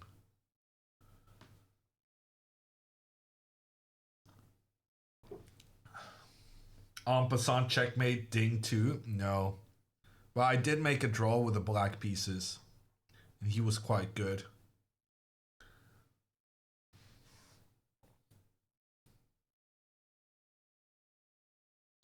How close is Andrea to finishing this tournament higher rated than Alexandra?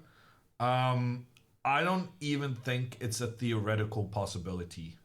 Like, even if Alexandra loses both her remaining games and Andrea wins both of them, I still don't think Andrea would be higher rated. So, very close to 0 is the true answer to your question. But just the fact that Andrea might manage to break like okay, she's probably not gonna break 1900, but Andrea's gonna be above 1850 after this tournament, and then she has the tournament in Iceland. So she could easily be above 1900 at the end of the month, which is huge.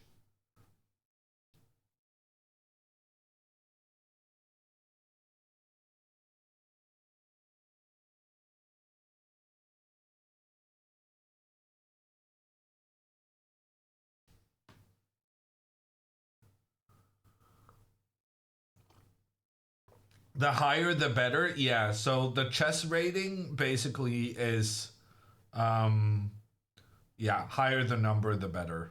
The best players in the world have 2,800. I have 2,600. I'm like number 200 in the world. And then like top 2,000 in the world has 2,500. And then, well, it gets more populated, like a bell curve.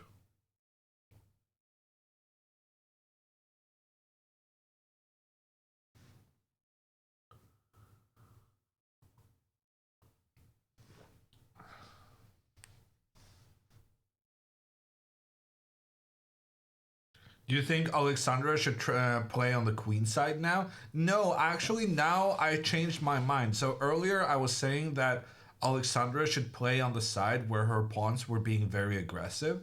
But in the meantime, what has happened is that black's pieces are kind of cramped on the king side. And also black's pawns are just unable to move forward on that side. And the rooks have really good potential of pointing down those open files. So right now, I would actually say that Alexandra should refocus her attention on the opposite side of the board, to the king side. Because right now there's a lot of threats to be made. In fact, like if Alexandra's opponent now plays pawn takes pawn, because there is a threat here for Alexandra to win a pawn. But if her opponents try to avoid that by making the trade, then actually this will cause a lot of problems for the queen. Because here Alexandra will try to open up for her bishop, use her rook to control this square. And the black queen is not too far away of just being trapped on the edge of the board with that white bishop conveniently located to point in towards the queen. So, no, Danielle has quite a lot to be concerned about right here. And frankly, actually, I haven't really talked about this, but Alexandra is probably going to win a pawn here reasonably soon. Because if black captures the white pawn, then the white pawns just get even easier access to proceed further up the board, and it opens up for the white rook to attack the pawn on b7. So making the pawn trade is very bad for black. But if you don't make the pawn trade, then Alexandra is going to be able to win a pawn here with both her queen and pawn putting pressure on the black one, and really no black piece is able to assist in that protection. So, yeah, Alexandra's position is just very, very good. And she has almost a full hour time advantage compared to her opponent. Yeah, things are just looking like a knockout victory right now. Does the Reykjavik tournament have 2 games per day? Not every day, but at least twice they have to play first in the morning and then in the afternoon, evening. So the Iceland tournament is going to be a lot more exhausting for the girls, and it's also going to provide less opportunities to prepare for the games. Where since Alexandra and Andrea both have very good coaches, just gonna put that out there, That's also to their disadvantage, that they don't get as much time to prepare for the games, which means that the advantage of having super coaches is a bit less significant. Who are the coaches? The commentators are basically moonlighting as coaches, or the other way around. I'm not sure which is more important. But I'm working for Alexandra with Alexandra's openings, and then Banseya, the Romanian, who's going to be doing commentary tomorrow. He's helping Andrea. Any update with Andrea's luggage? We haven't heard whether Dina was put to the task. Which there's a consensus that having Dina call Air France would probably have better chances of resolving things, seeing as how Dina doesn't really take no for an answer, and she speaks French, and she's kind of scary, which I think even on a phone call, Dina's scariness would manage to relay.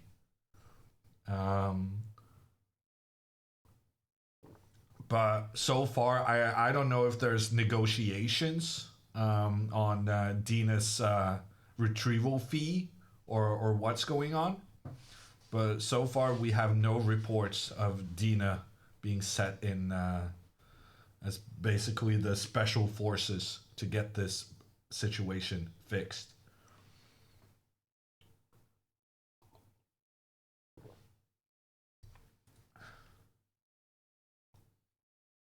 Hammer needs to threaten Mjolnir on them. Let me just immediately say that me threatening on a phone call is going to be nothing like Dina. So there, I really feel like the best option is right there in Prague with them. Dina would scare them into using a private jet to deliver her luggage. I mean, as long as the luggage is found, that would be a good first step. That, I think, would resolve a lot of things. Moves happen? Yeah. Moves have happened in Andrea's game. And frankly, Andrea has had an opportunity for multiple moves to make the trade between the bishops. And it has been the recommendation of the chess engine. But she always decided not to make that trade. And as a result, Antonio now decides to avoid the trade altogether by moving the bishop into the corner. And you could make the argument that a bishop in the corner is not going to be a good piece. In general, any piece in the corner is going to be bad than pretty much anywhere else on the board. But for white, the importance here is keeping the bishop on the board. And this bishop, even though it's in the corner, it's actually doing a good job of influencing down the center of the board. So, and now that the trade has been avoided, knight to f4 is going to threaten Andrea's bishop and force the bishop back. Not to mention the fact that Andrea is taking way too long for her moves, and she's about to get into some serious time issues. Pawn to h4 is a good move. And it suits Andrea's style. She's trying to weaken off, soften some of the protection around the white king. But frankly, if we're being harsh, takes, and then h4, h5, this would be even better, because it would remove one of the main defenders around the white king. So from an attacking point of view, eliminating the defender and then doing this pawn push plan on the side of the board would have been even better. My main concern is Andrea's time usage. And now her opponent played knight to f4 very quickly, trying to eliminate the bishop pair. And, well, actually, no matter where Andrea goes right now, she's going to lose the bishop pair. Because if she moves back here, then pawn moves up, attacks the bishop. And if the bishop moves here, pawn moves up, attacks the bishop. And no matter where you go, the knight is going to be able to capture that bishop afterwards.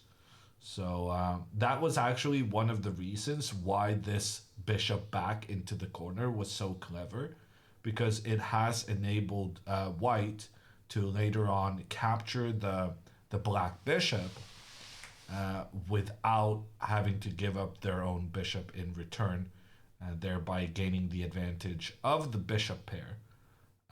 And we don't really... So having the two bishops working together is considered an advantage in chess, but we don't actually call it a bishop pair as long as the opponent also has two bishops. So the rule is that a bishop pair doesn't really exist until at least one bishop has disappeared from the board, because it doesn't count as a bishop pair if the opponent still has the two bishops to try and neutralize your bishop. But once one of the bishops are taken off the board, like is about to happen to Andreas in this case.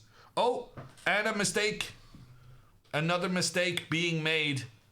Daniel continues forward with his pawn. But now after rook to g2, there's no way for this pawn to be defended in the long run.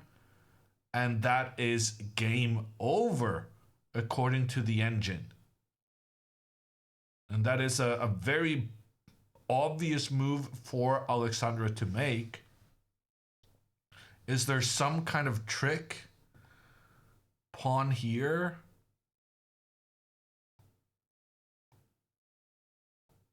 Going for the queen trade. This seems okay for black to me. But you can just take the pawn, and then you take this one, and then you're going to give some kind of a checkmate, hopefully, down the h-file.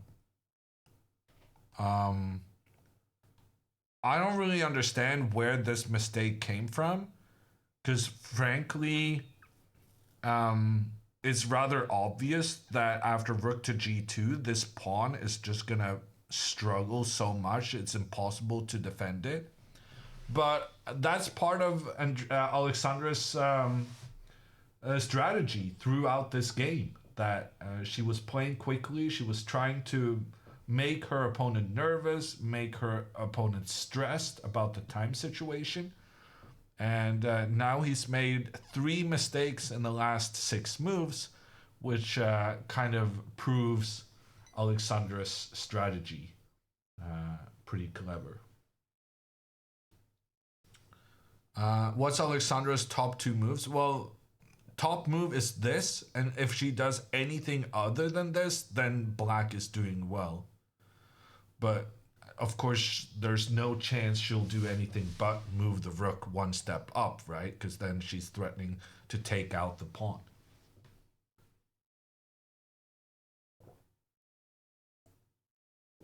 Can Andrea win this? Andrea's in some trouble. Andrea's made a couple of bad decisions in a row, and it has enabled her opponent to push the pieces forward and start chasing some of black's pieces back. But the main concern in Andrea's game is just her time usage. She's down to 18 minutes and she's only on move 15. Andrea has another 25 moves to make before getting an additional 30 minutes. And she's just been playing too slowly in this game. Andrea is literally mouthing bang, bang, bang at the board. Really? That's funny.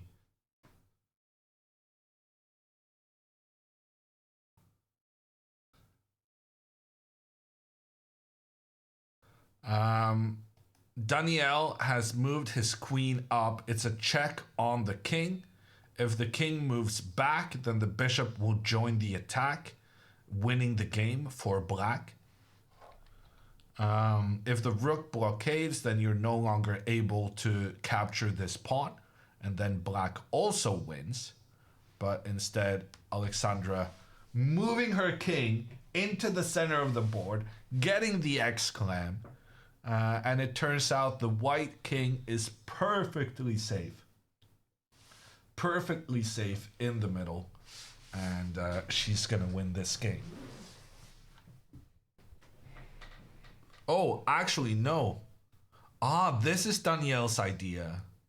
Okay, now I understand. He's planning to go h6, and then this pawn cannot be captured because then white loses their queen.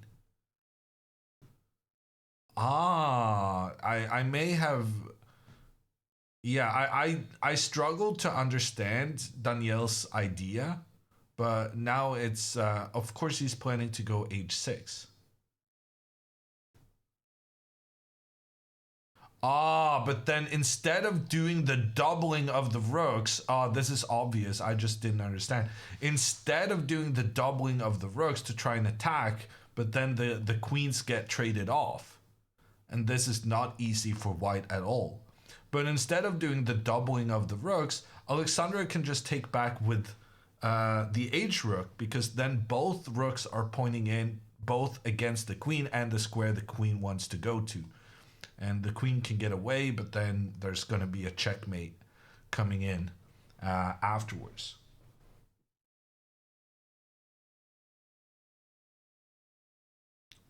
So Alexandra is going to win within a couple of minutes, actually. Because the only thing stopping Alexandra from winning this game right now is that Danielle may think for some time to extend the length of the game, but he only has 9 minutes remaining. So about 15 minutes, and this game is 100% sure to be finished, because then Danielle's time runs out. And Alexandra, of course, she's going to continue playing the same way she has been for the rest of this game, which is just quickly. And her moves are fairly obvious as well. Do you like Alexandra's confident speed of play today? No, I don't like that. I think she's played too quickly. But I do appreciate that she's trying to find a pace that suits her. So sometimes you gotta experiment to find the right pace. This game she's played too quickly, but she's exploring her options to try and find the right pace.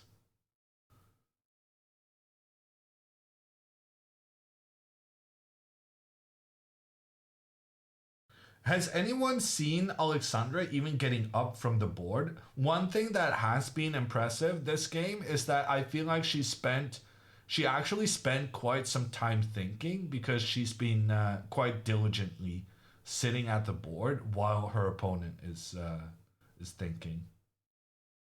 She's left several times, but I feel like she's also sat down at the board quite a lot while it's been her opponent's turn.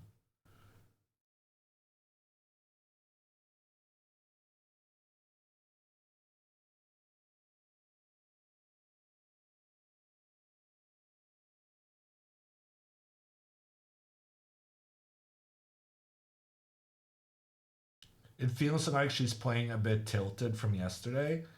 It definitely feels like that, but can you really criticize a winning strategy? She's about to blow this kid out of the waters with more than an hour remaining at the end of the game.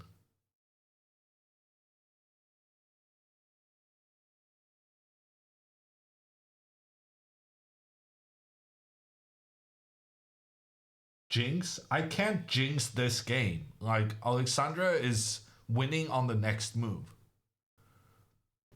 No matter what the kid does.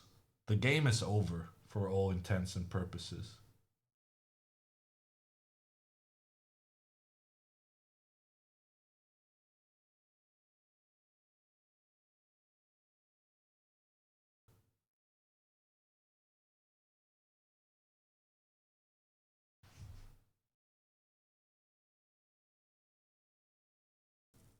You said that yesterday? I'm pretty sure I didn't say that yesterday.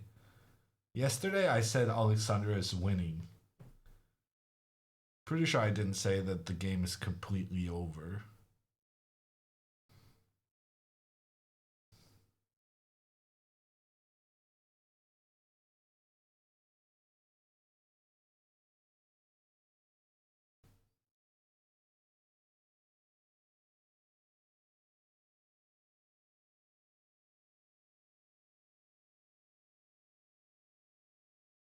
You said there was no way she could lose? Chat says so many things. And chat loves to clip me out of context, and now you're claiming I said something without even having a clip. I mean, if this was a court of law, who would you trust? The respectable commentator or the chat with a bit of a iffy reputation?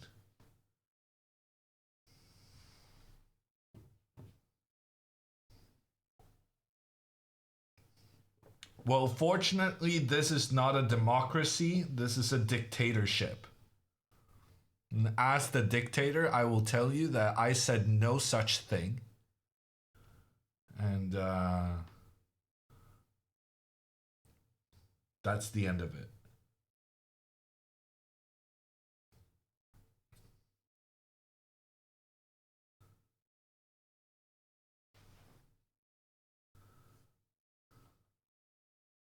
I was gonna say something about beheadings, but I'm not sure that's within my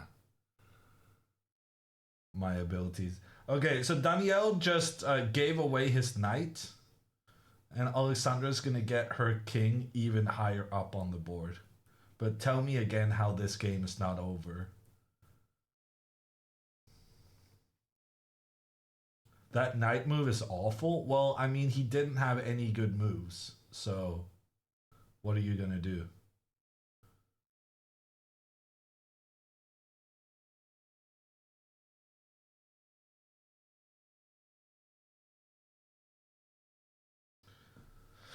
Danielle about to resign the game.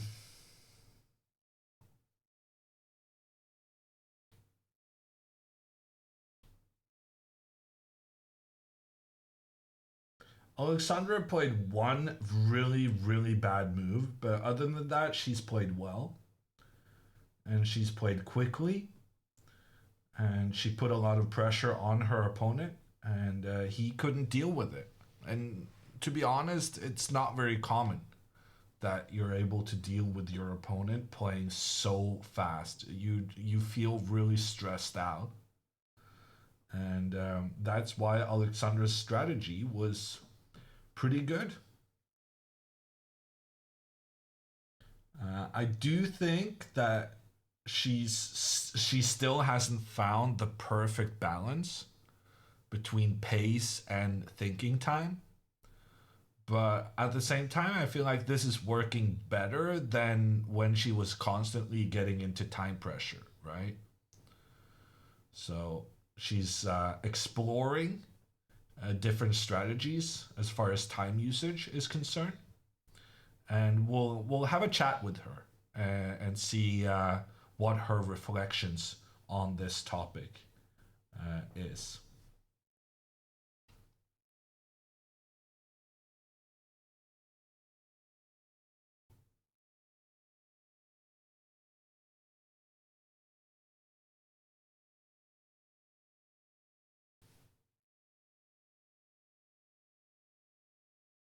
Kid is stalling. Well, he can only stall for another 5 minutes. And we talked about this earlier, how at the end of the game, when you know you're going to lose, you're not really thinking about the moves. You're just basically trying to calm yourself down.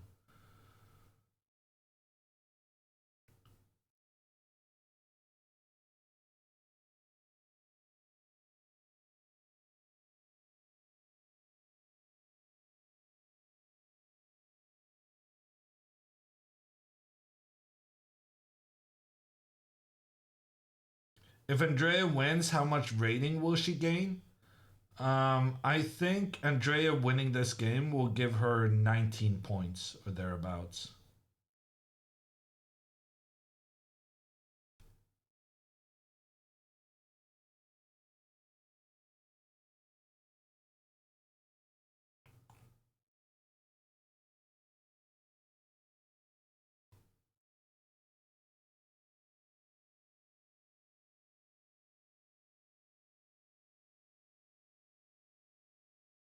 How many points is Alexandra gaining from this game?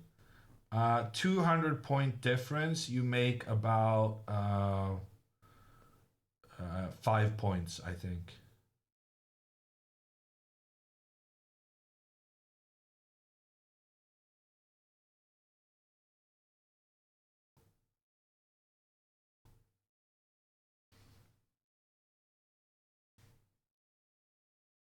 Is Alexandra going to be 2000 at the end of the tournament? Unfortunately not. She's had a bit of a bad tournament. But one thing I will mention is that with Alexandra now winning her game and Andrea being in some trouble, there is a chance that they will face each other in the final round. Because then they're going to have the same number of points. Can you become a Grandmaster just by playing lower rated players? Yes. But some of those lower rated players need to be Grandmasters. In order to become a Grandmaster, you need to defeat at least 3 Grandmasters in your tournaments. Well, technically you don't need to defeat them, but you need to play them. And probably you need to defeat them because you need a lot of wins.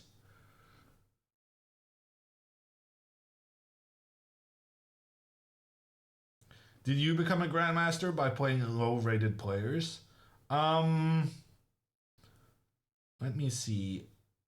The tournaments where I managed to get my Grandmaster title, I was ranked like maybe number 10 and I won the tournament. So a lot of the players I faced were higher rated than me. Can you lose the GM title? Normally the answer to that would be no, but a couple of years ago there was a guy, a Grandmaster, who got his title fair and square back in the good old days. But then he started cheating and he was caught red-handed. And as a punishment, they actually did take away his Grandmaster title.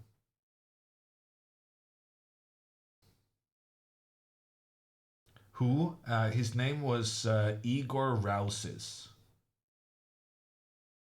How did he cheat? He went to the bathroom and looked at a chess computer on his cell phone.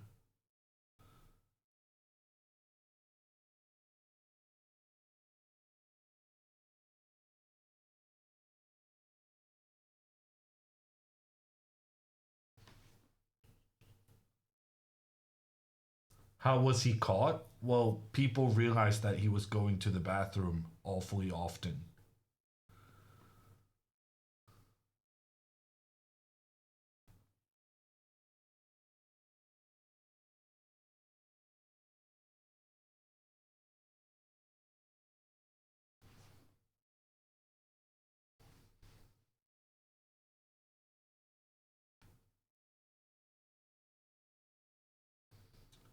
Okay, Andrea's opponent is playing star moves. That's not great. And Alexandra's opponent is gonna resign pretty soon. It does look as though Danielle is about to continue this game. But, kiddo, it's not gonna work.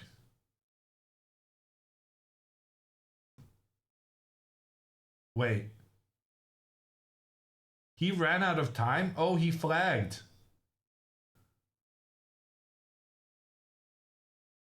And did you point it out, Alexandra?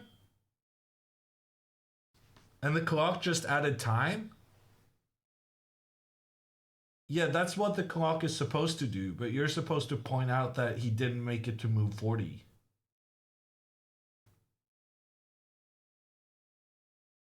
I was so confused. Okay. Well, I mean, he didn't even complete his 30th move. So even if you thought he got additional time at move 30, that doesn't help. Because his time ran out before that.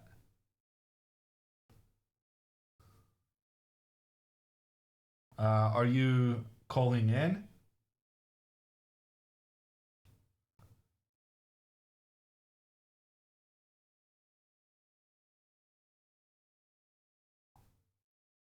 Why would clock add more? There's a reason for it. It's like the clock is supposed to add more when the time runs out. Because if the clock adds more time with the move counter, then you can manipulate the move counter when your opponent is not there.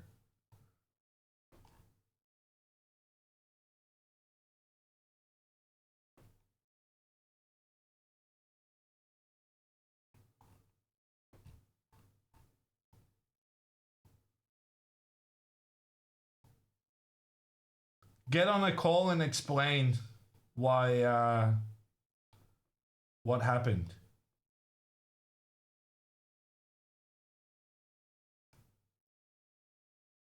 I mean, with an extra pawn and a knight, the win wasn't really in doubt either, was it?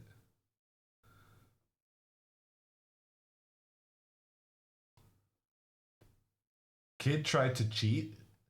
Kid tried to lose the game. And Alexandra just refused to win the game because she didn't know the tournament rules.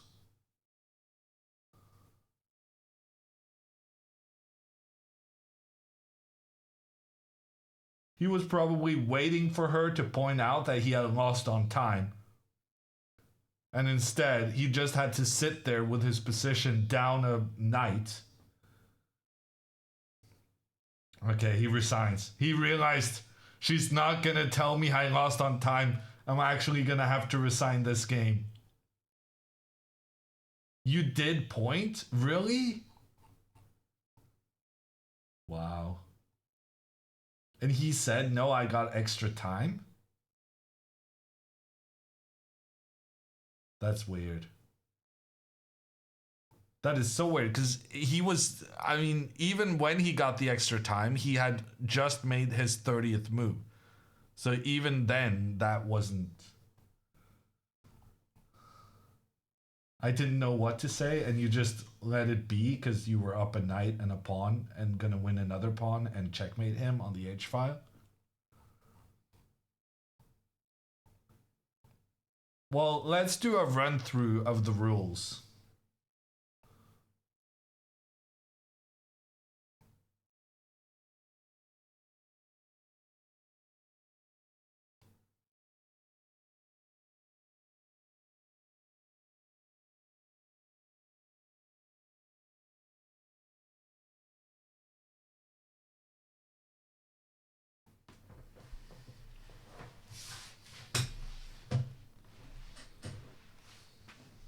Anyone else can't hear her?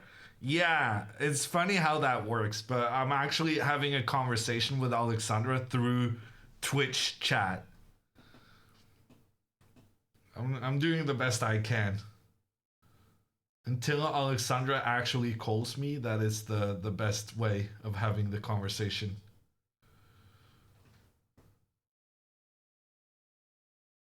She's one of us today. You're right about that, Salt House. Are those chess pieces heavy? No. The workout you get from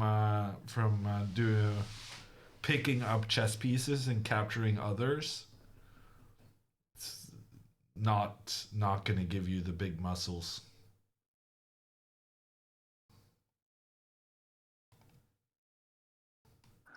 Hello. Hey. Yes, so I was very confused because he flagged and then I pointed it out and then he kind of looked at me and he didn't speak English and I didn't remember where he was from and I was like, well, he'll probably resign, right? But then he didn't, and then it was awkward because I was just sitting there, but then I was like, he'll probably resign because of the position. And then I just felt bad because he looked so sad, so I just didn't say anything. You felt bad that you had completely eviscerated your opponent. You know you can influence that by just not completely crushing him, right? Yes, but I like crushing him on the board, but I didn't like seeing him look sad. But those two are very related, no? Yeah. That's like the natural consequence of your actions. Well, it doesn't mean I feel good about his emotional distress. Okay. But yeah. No, I mean that felt like a pretty dominating game. It really wasn't, but sure. Well, that's how it felt. I mean, it's difficult for your opponent to deal with the pace you have, right? It's so tricky. But computer said you were dead lost at some points. When did the computer say I was Like, dead lost? move 20, it gives minus 2.5. How? But surely it must have occurred to you that allowing your opponent to get a safe knight in the center on e5 is probably not great. Not really, because I could always reroute my knight and kick him out. His bishop, I mean, I don't feel like I'm in a lot of danger. Either the king side is going to be closed up and I'm going to come on the king side, on the queen side, or I could try to go for the king side. I mean, from a human point of view, maybe the computer saw some kind of like crazy engine, but otherwise this looks good. No, I disagree. I think the computers are very prone to overestimating your big space advantage. But from a human point of view, it's like understanding the problems of allowing the opponent to have that really well centralized piece and having the potential to decide when to open up on the king side. What should have black played here? Because I thought about it, and again, I just thought this was a good position. So black needs to play h5 at some point. Okay, and then I play h3. Yeah, and then I guess black goes king g7, rook h8. And since black decides when to open up this pressure, having the advantage of being the one to decide when to open up gives you a lot of timing benefits. And so Sure. black will double the rooks. And you said that you wanted to shut down the king side and then go on the queen side, right? But because black is going to double the rooks on the h file, probably you're going to have to do the same thing to stop black's plan. And there's always going to be some kind of bishop takes g4 sacrifice that could be really nasty in a lot of variations. Okay, so what should I have done differently? Well, yeah, no, I feel like actually, I swear we talked about this previously. At the very least, I've thought to myself that this is actually a weakness that you have showcased in the past as well. And it's about underestimating the importance of outposts and that ability for a piece to be standing on a square and you have no pawns that can push the piece away. So you played one move. Good. You played one bad move in the entire game, and that was knight takes f4. So what was the correct move here? Was it like h4? I think you can play h4. It's like computers suggesting knight to g3, knight to f5, so that you both have like a really good knight, but then you have the queen side initiative and he doesn't. So it's kind of like what you just said, right? It's about stabilizing the king side and then changing the focus over to the queen side. But you're better able to stabilize the king side here than when you open up for the King's Indian bishop, giving black the e5 square to get their knight. So, like, in principle, what you're saying makes sense, that you want to shut down the king side and then focus on the queen side. But the way you executed it doesn't actually allowed that to happen because he gets such a powerful knight in the center. Okay, well, I'll note that for future King's Indian games. And also, the G4 move you played, computer, this is kind of interesting. Computer wanted you to play G4 one move earlier. The reason I didn't is because I didn't want to allow G6. What's G6? Sorry, B6.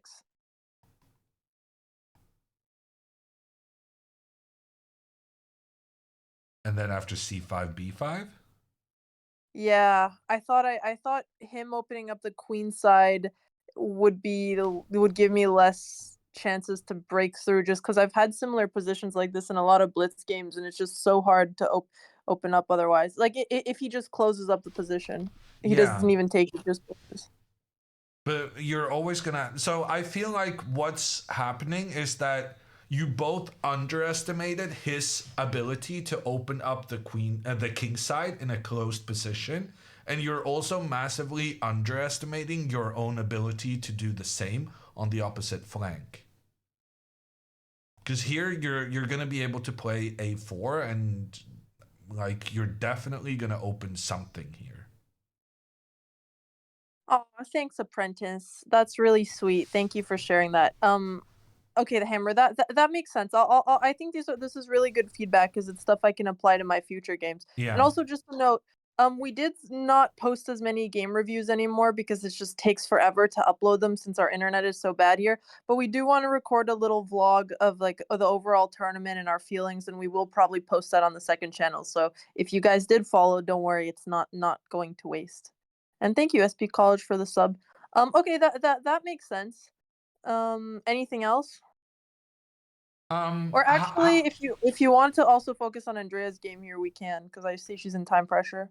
Yeah, well, it's kind of self-inflicted. We're fine for the time being. So we talked about being more aware of outposts and squares that you cannot control with your own pawns and trying to prevent the opponent from getting there.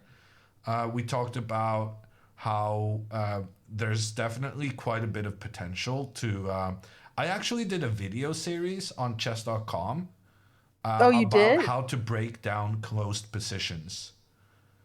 And I had a couple of examples from my own games that were like the positions are almost completely shut down, but you can still make so many things happen.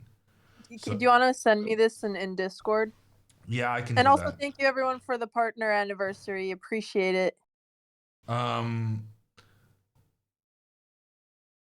What was I going to say? Yeah, no, I wanted to ask you about your time management, because now I think 3 games in a row or something, you've had a strategy of playing very quickly. And how do you feel that has gone? And is that like a strategy you chose to implement? It was a conscious decision you made? I don't know. I mean, does the cheetah consciously run fast? You've struggled using a lot of time previously.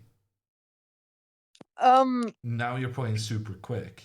Well, honestly, I was honestly kind of tilted this morning from personal reasons. So I showed up a little bit late and disheveled to the game, and I think I just wanted to take it out on my opponent. Yeah, and today I understand very well, but honestly, you played exactly the same yesterday. Like, you played super good moves, but you also played super quickly. You don't feel like you played quickly yesterday? No, I did. I think I played quickly in both, but I will say that I was thinking a lot on my opponent's time as well. Yeah, I noticed that today. Yeah. So I think part of why I was playing quickly is because he kept playing the lines that I had spent the most time calculating on his time. So it might look like I'm playing instantly, but I was thinking about it before. And I don't know, it's just I think for me naturally it's easier to play quickly. I don't know. But are you feeling then more drained if you're spending so much time thinking on their time? Because normally it should benefit you taking some breaks.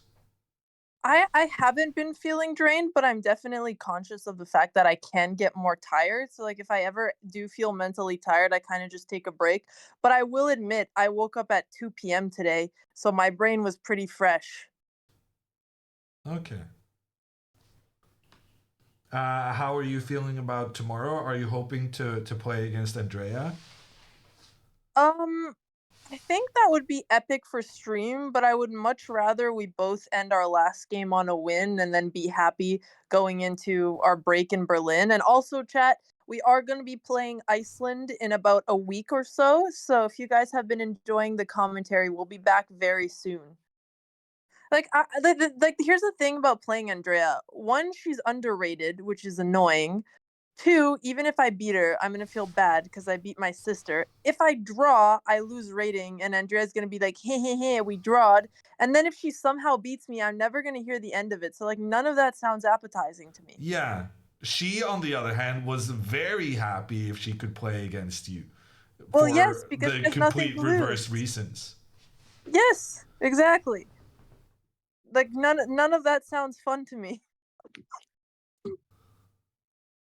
I'd rather play like a 1900, a 2000, someone like that, win and like at least recover some FIDE. Is that so wrong? Yeah, but that's not going to happen. Either you get an 1800 or you get a 2200. I don't think you I get would anything in between. I would rather get a 2200 or an 1800. I want to redeem myself on the last round. Yeah. Well, I do feel like today was I mean, it was quite the powerful performance. The kid didn't really stand a chance, it seemed. I appreciate it. But the problem then, of course, is that you've inflicted pain on a kid. Okay, we don't need to go there. You know, the kid will have many pains in his life and he has to learn how to deal with them at some point. Yeah. Many kids have inflicted pain on me as well. Yeah. And they don't even feel bad about it. Yeah, they don't even feel bad about it. Like they just pick up their teddy bear and move on with their life, you know? Why can't I do the same? Are you buying a teddy bear if you play against Andrea? I wish I had a teddy bear. Like I would just have a teddy bear anytime I play kids in the future. Aw, thanks, Olden. I appreciate it. Yeah, I am still sore about that one. I will say it's like your ego hurts a little bit when you lose to someone who brings his teddy bear to the round, and it's only human. Like it doesn't feel good, chat. It doesn't. Why is Alex Cam still on? I'll go take it off. Don't worry. Yeah, no, he did play good, but he still had a teddy bear. Like, why did he have to? It's just like, don't rub it in my face, you know? Oh God, Andrea just played a double question mark move. I guess we'll give Andrea some attention. Okay, all right. Let's focus on Andrea. Chat, last round tomorrow, and then Reykjavik in about a week. Let's hope that Andrea can somehow save this game. Well, to be fair, she was doing way worse yesterday than she's doing right now. So miracles do happen. The question is just whether they strike twice in a row for the same person. Yeah. Okay, well, I will let you focus on Andrea. Thank you for the notes, and chat, thank you guys for all of the support. Really appreciate it. Bye. Bye. Okay, so Andrea did lose her bishop pair. The guy did take out all the squares that this bishop could move to. So that happened. But it doesn't necessarily need to be the end of the world. Andrea then also got kicked back by this pawn, and the queen came into the center. The problem is Andrea voluntarily moved this knight back, and now this knight is struggling to get back into the game. This knight is on the edge of the board, and if it moves in, then there are some variations with the pawn pushing forward, and you cannot take this pawn because then you lose the knight. So Andrea tries to push forward in the center of the board. She plays pawn to d5. She's relying on that this white pawn is unable to capture because of the queen pointing down on the white queen. She's trying to push further forward to do a fork on the queen and on the knight, but instead the trade happens. So now this pawn is isolated. It cannot be protected by other pawns. And then after pawn to e5, getting the X-clam. So white has a really nice pawn structure here. The pawns are protecting each other up the board. The point of white's previous move is, one, to stop the bishop from pointing down on the white knight and the white rook, but it's also opening up for the white bishop to capture this central pawn on the next move. Andrea is gonna have to play knight to c7, but that's kind of fine. She doesn't need to move the bishop, because if the bishop is captured, then the black queen will be able to take the white queen. So the reason the computer is so unhappy, it's not because Andrea is losing a pawn in the very near future. It's just that these white pawns are so good. They're restricting the black pieces. They're protecting each other. And the white bishops are kind of menacing with their long diagonals in towards black's camp. And this d5 pawn cannot be protected by other pawns and has a lot of pressure against it. So Andrea's not losing anything immediately. It's just that her ability to keep everything protected in the future has become a problem. Ooh, pawn to d4. Andrea sacrifices a pawn. It's the double attack on the queen and on the knight. There's no choice for Andrea's opponent but to capture the pawn to eliminate that double threat. So rook takes pawn is the only acceptable move.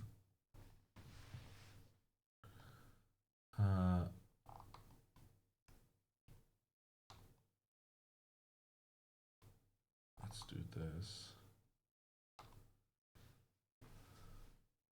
So after pawn takes, I guess Andrea's gonna make this trade, and then she can move the bishop back, and she's trying to catch the white queen and the white king on the same diagonal, which would be a big problem for white. However, the queen can maybe just move forward. And then just evacuate this pressure.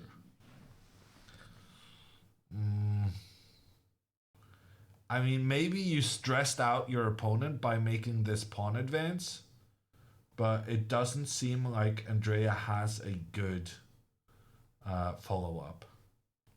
How many moves left to 40? Andrea needs to play another 17 moves. And right now she's on 1 minute, 20 seconds.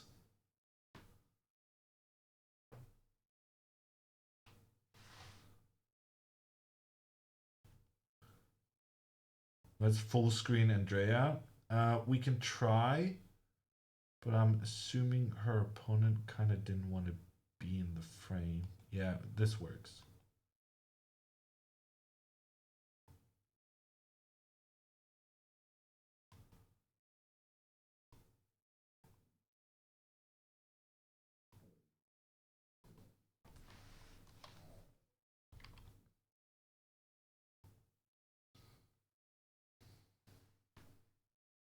Okay, the trade between the rooks in the center has happened. And she's gonna try to go for this maneuvering of the bishop.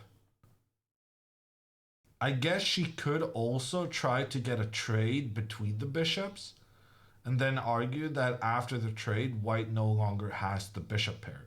But on the other hand, you did lose a pawn in this process, and frankly, this bishop pointing down, this knight being able to join through the center, those are some really powerful forward moves that white has at their disposal. Andrea did move the bishop all the way back, so there is now the threat of pointing down towards the white queen and the white king.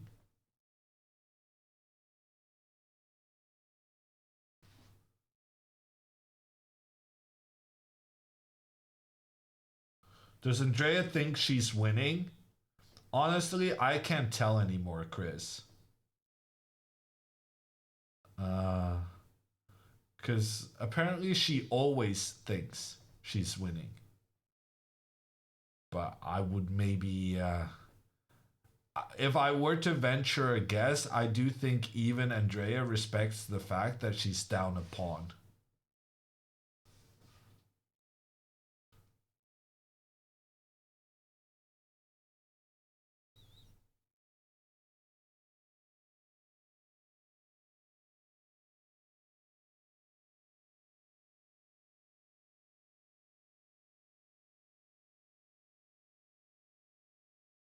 The time is a problem. We talked about this one of the earlier days, that it could actually be a good strategy when you're kind of dead lost to run down your time.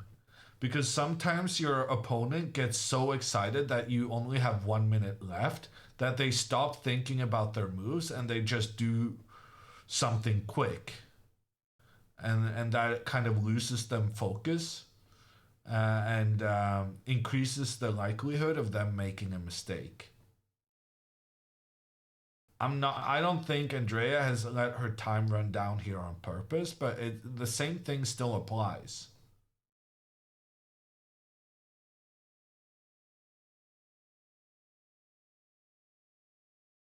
I do feel, however, that Antonio is he is playing not too fast. He is taking his time with every decision and frankly playing good moves. She gets 30 seconds for every move she makes. So she's probably not going to lose on time, but your ability to play good moves is significantly reduced when you'll only have 30 seconds per move to think.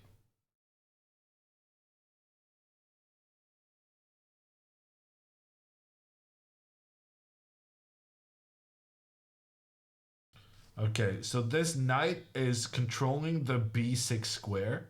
So the knight is preventing Andrea from getting her bishop pointing down on the white queen and on the white king. So Andrea tries to get a trade between these two pieces so that her bishop may come and point down and win the white queen. And if now her opponent tries to go and start attacking the black king, this is interesting. After takes and takes back, now Andrea can go knight to b5, attack the queen, and attack the bishop. And if the queen goes back to keep the bishop defended, it turns out in this situation here, this is actually a winning position for Andrea, because her queen comes in to attack the white king that no longer has the queen nearby to keep the king protected. So there are ways of white to make mistakes yet. It's just that her opponent is spending too much time. He's being cautious to make sure that he plays the right moves. Actually, if Andrea had been playing a kid right now, that might actually have increased her chances, because kids are a bit more impatient and a bit more likely to be affected by their opponent being so low on time. But her opponent, he's seen players be low on time before and make a miraculous recovery. So he's not letting himself get affected by Andrea's time problems, and is really taking his time for every decision, which is probably going to mean that he avoids all the traps.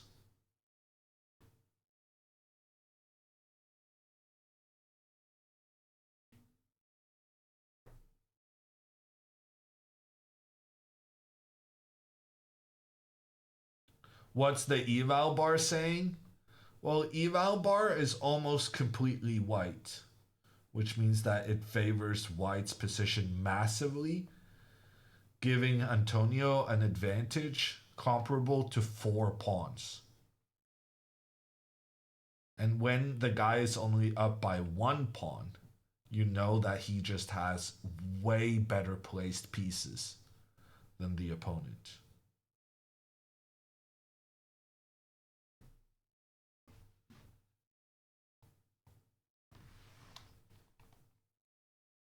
Wow, and he finds the best move again.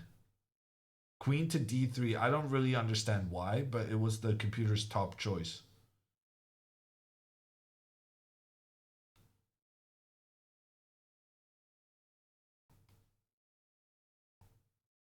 Where's Alexandra? She already won her game. Okay, Andrea makes the trade between the knights. Now she's able to bring her bishop in on the next one. White is going to respond moving his bishop up. Oh, now I understand why this square was so clever. Ah, that's very smart. Because now if Andrea plays her queen back, then because this bishop is pointing in towards the king, the queen pointing in against the white pawn, the queen can come in, capture, and you can't recapture because that would open an attack against your own king. Ah, that's a big problem. That's why he put the queen here, because he wanted to have the potential of the queen pointing down on the black king side. And Andrea doesn't see it. Andrea moves her queen up into the attack, but now the white queen can come in. Checkmate in 5 moves, according to the engine. Oh, and there's an en passant checkmate. Oh no, it's not. Oh, it was so close. It was so close. So close to Andrea getting en passant checkmated. Just like how I checkmated Magnus Carlsen with an en passant.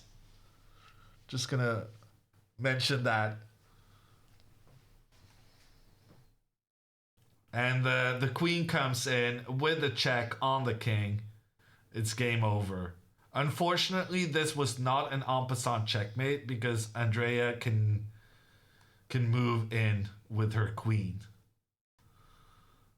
But it was pretty darn close. Very, very close to an en passant checkmate.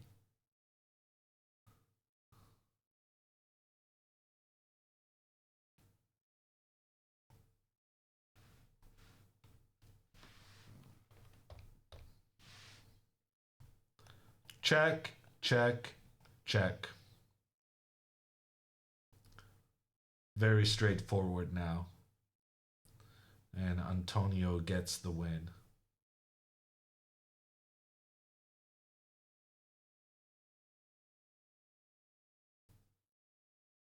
What does Queen H3 accomplish? Well, the queen is trying to limit the number of moves the king has, so that the bishop can come in afterwards.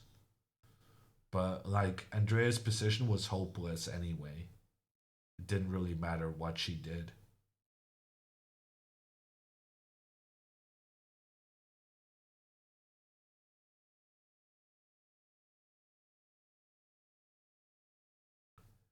Didn't see that second bishop. Yeah, there's 2 bishops pointing down towards the black king.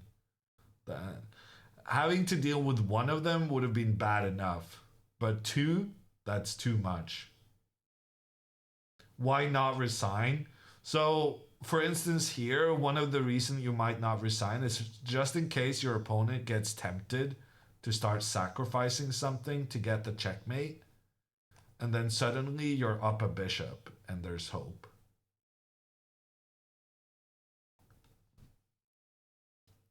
As long as your opponent is not playing all their moves within 2 seconds, I feel like it's okay not resigning.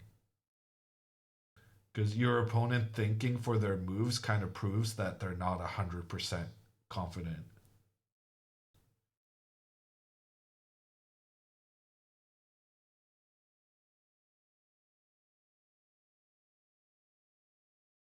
Does she think she's winning?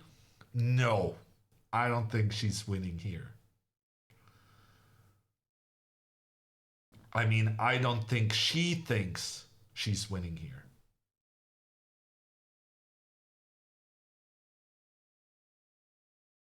Hammer spotted the checkmate within minutes. I mean, I literally have a computer on my screen telling me how the checkmate works.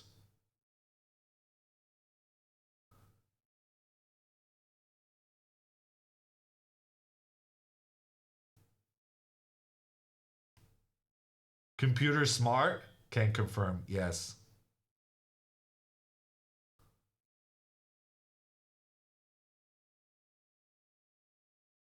Okay, I have a chess engine on my screen. Man, I've been getting trolled about my calling chess engines computers. And the people trolling me are kind of right, but I don't know what else kind of phrase I should be using.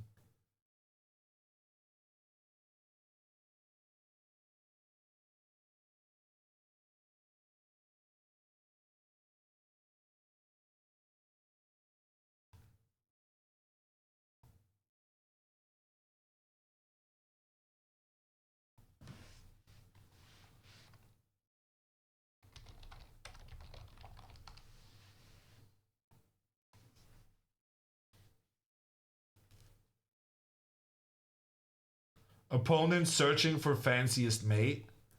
Surely that has to be the en passant one.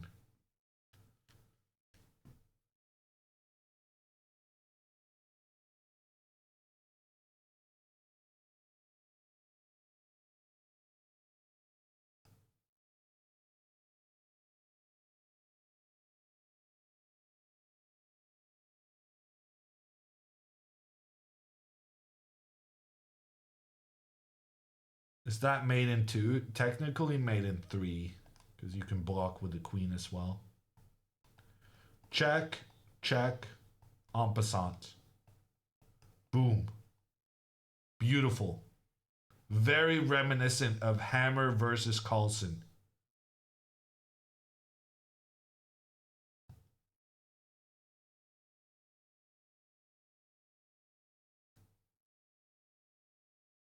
January 2023.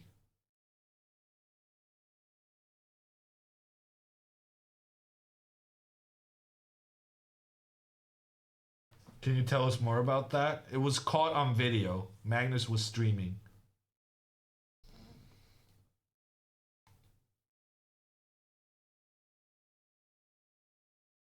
First game of the stream.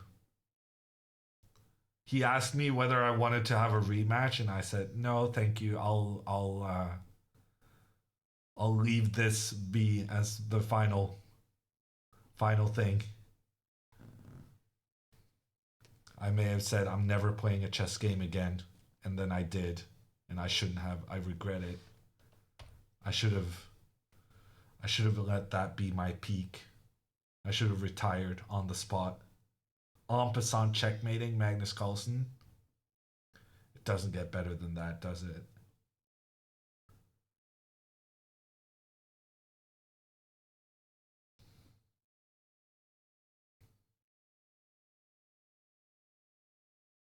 No en passant checkmate now? No. But Andrea is losing her queen.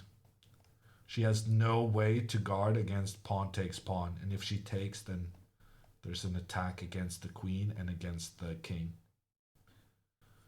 So this move is winning the queen for white. It wasn't the quickest checkmate, but sometimes, just as long as you end up giving a checkmate to your opponent, no one cares whether it was the quickest or not. A checkmate is a checkmate.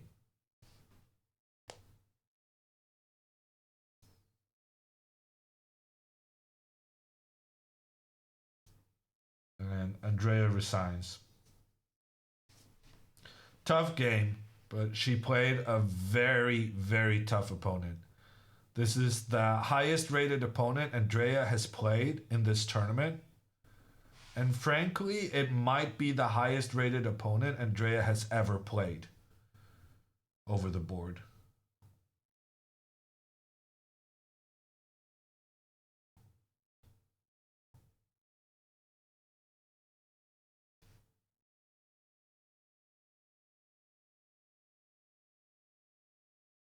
GG's.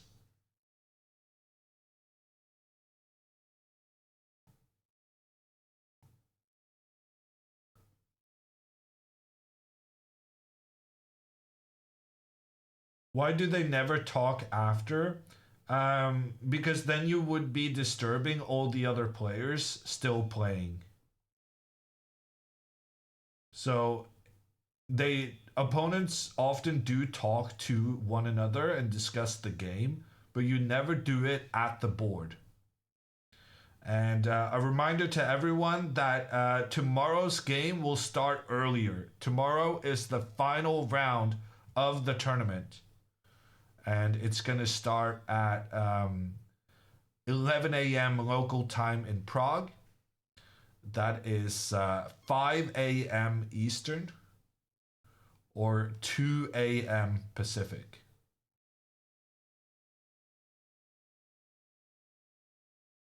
Four hours earlier, yes.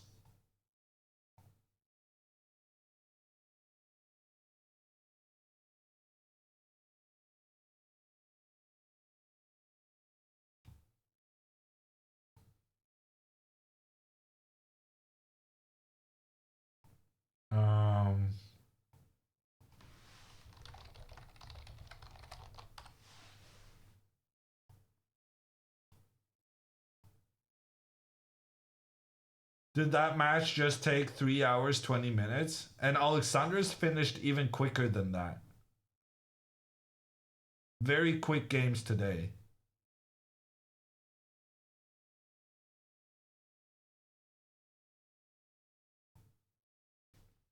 You've never played against Andrea? Not in like an over-the-board tournament, no. 3 hours is quick. In chess, yes.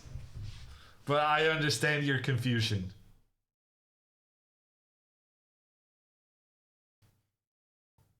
Is it done for today? We're still hoping to get Andrea in on a call.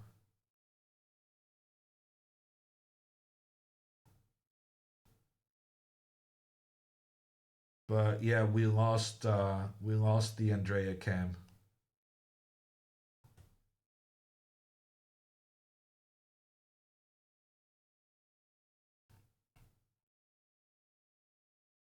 Did Alexandra win? Yeah, she did.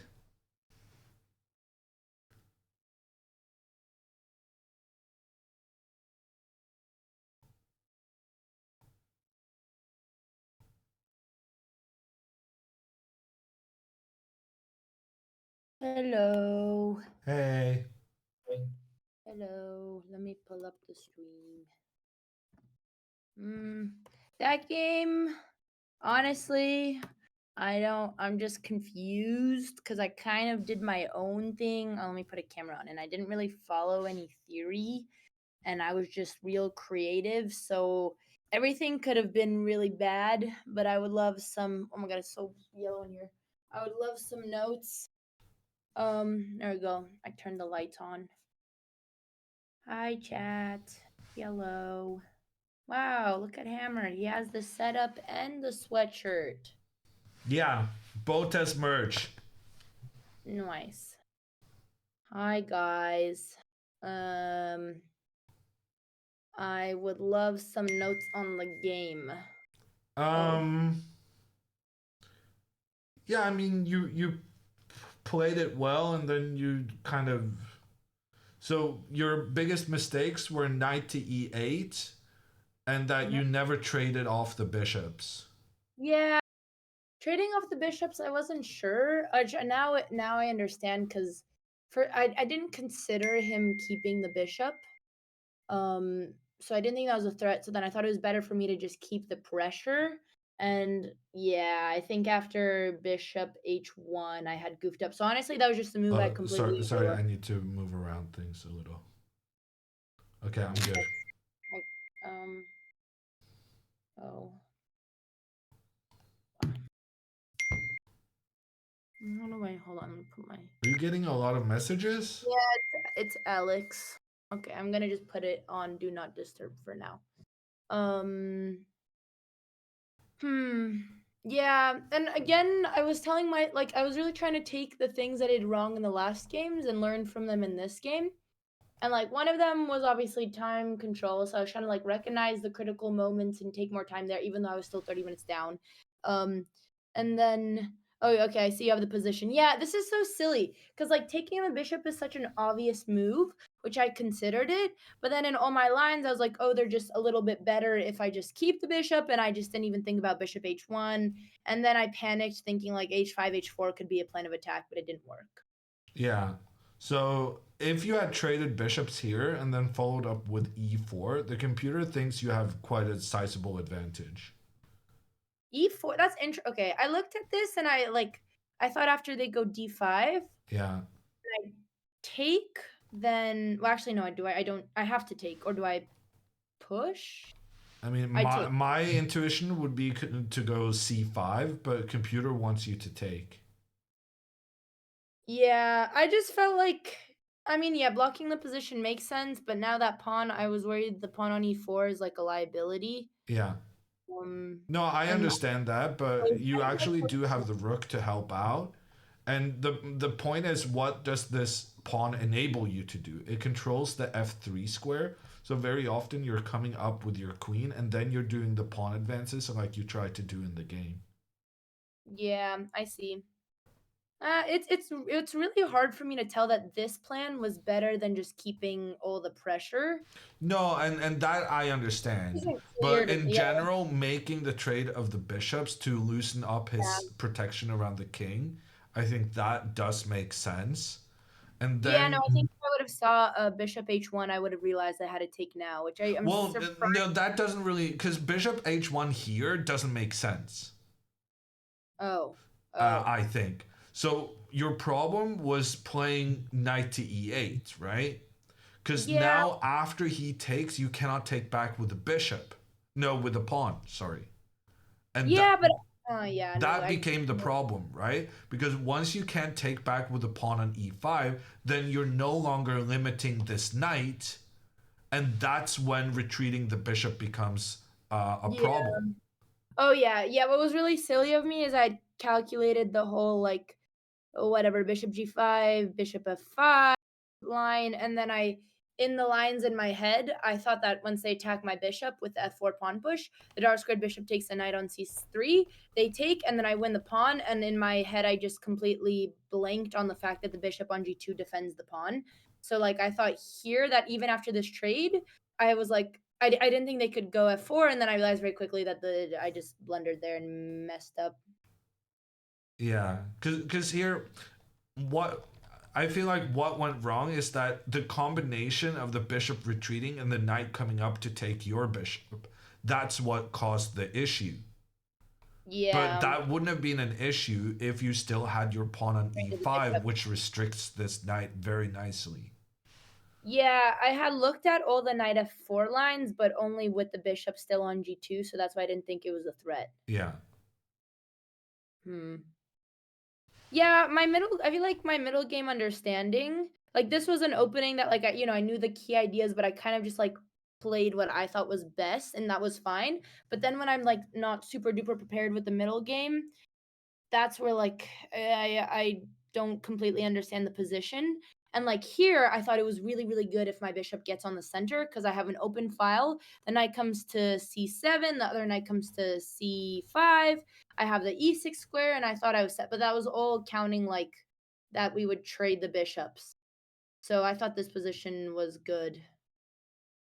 Yeah, but also he does have easy pressure down the d file on your d6 pawn.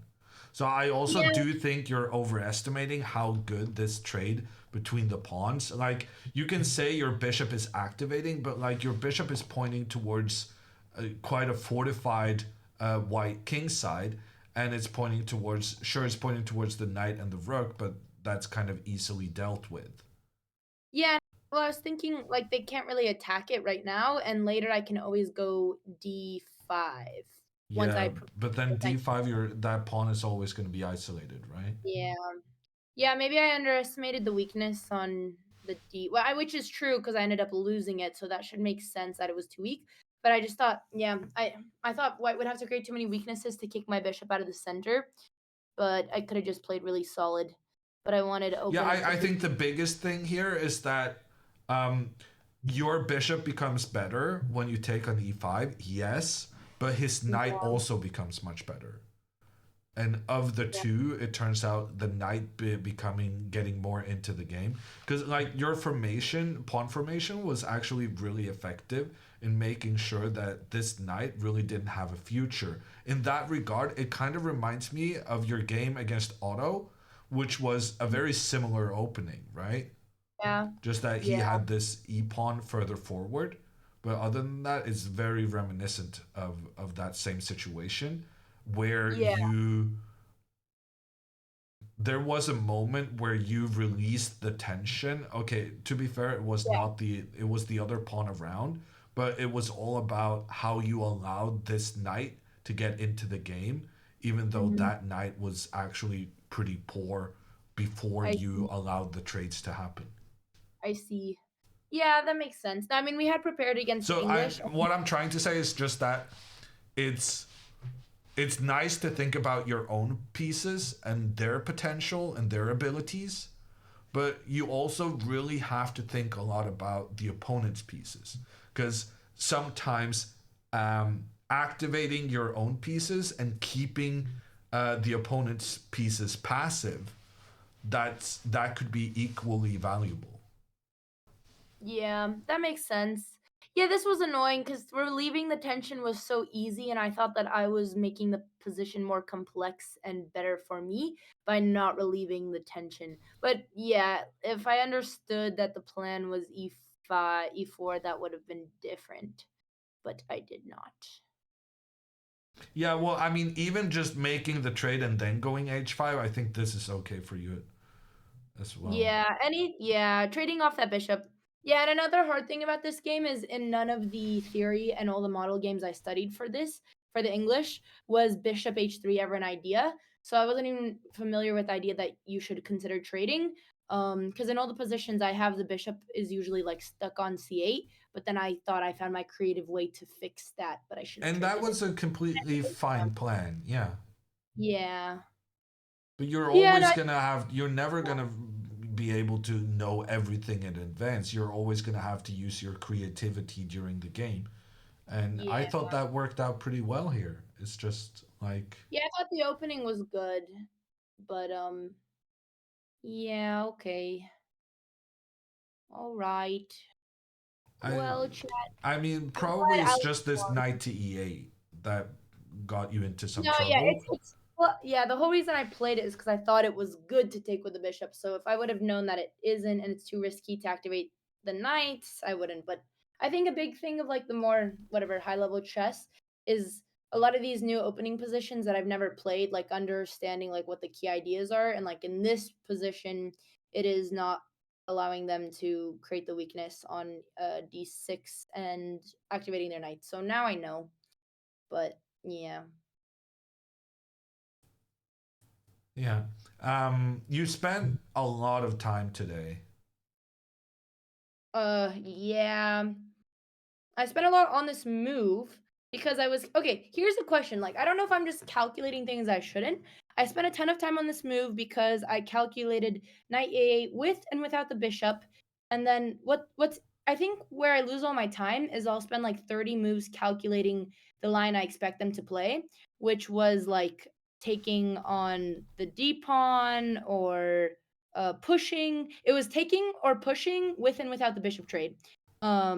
None of it was bishop h1. So I spent all my time calculating all of the responses to my move to make sure it was good. And then I just completely missed that none of those responses even mattered because he just plays one move and then it's a completely different position. And that's always what happens to me as well.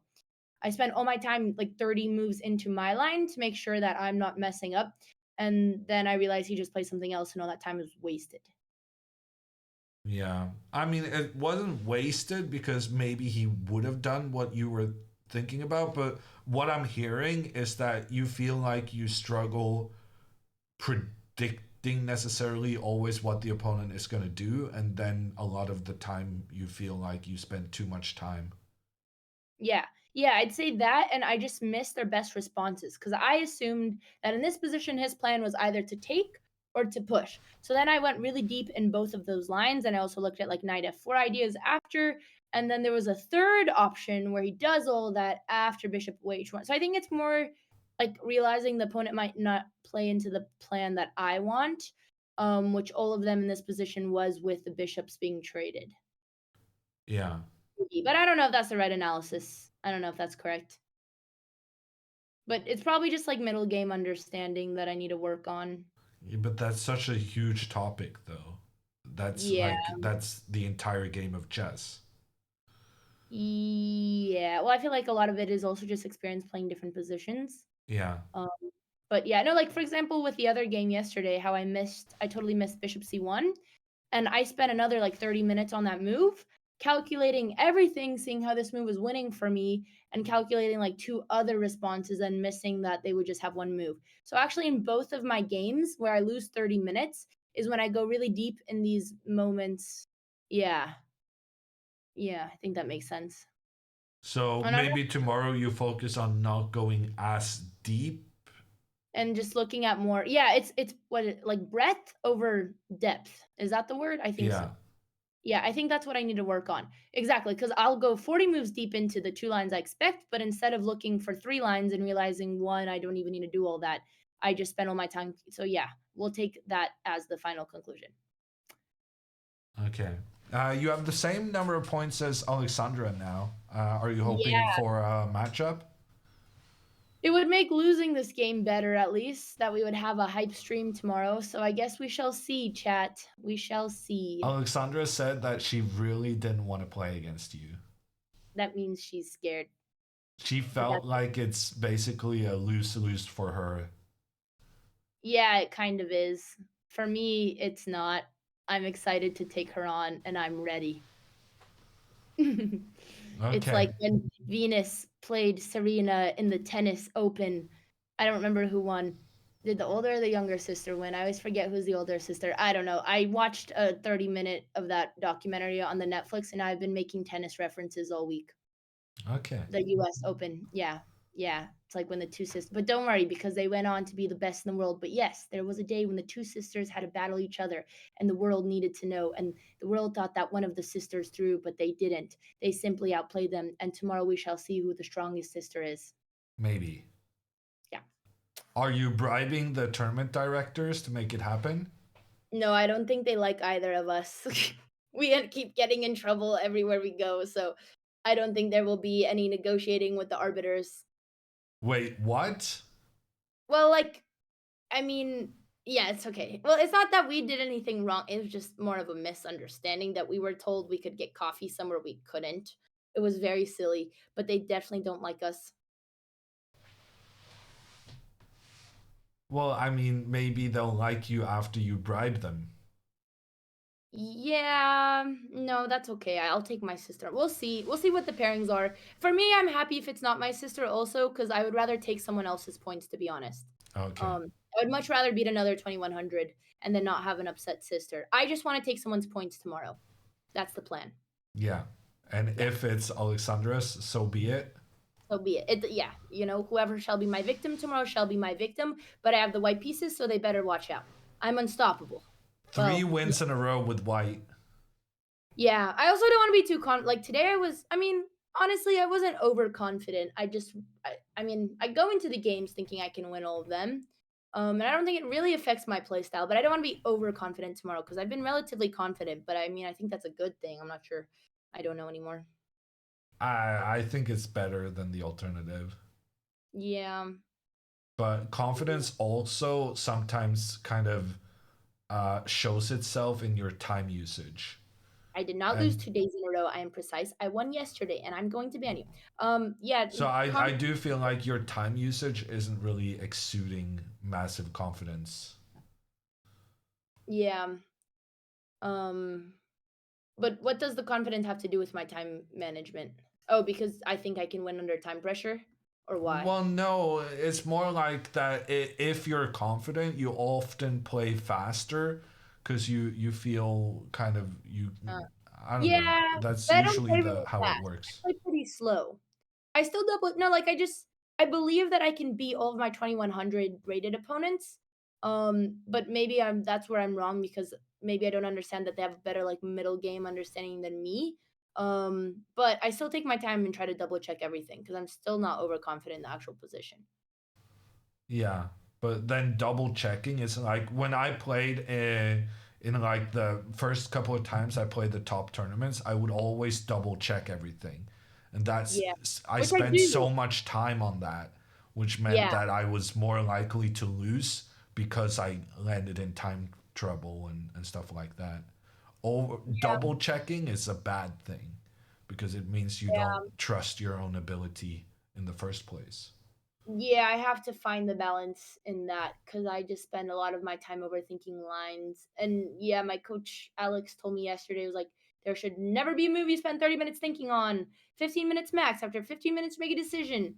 But I just lose all concept of time when I begin calculating. And I don't know how much I spent on that knight e8 move, but I'm assuming I spent more than 15 minutes. Yeah, 20 minutes. Okay, that was better. At least not like 50. But yeah. Okay, chat. Did Dina win? Let's get the raid going. Tomorrow is an early round. Oh my god, Dina in the Adidas jacket. This is really funny. Dina might be ending soon, so maybe we should raid someone new. Chat, who shall we raid today?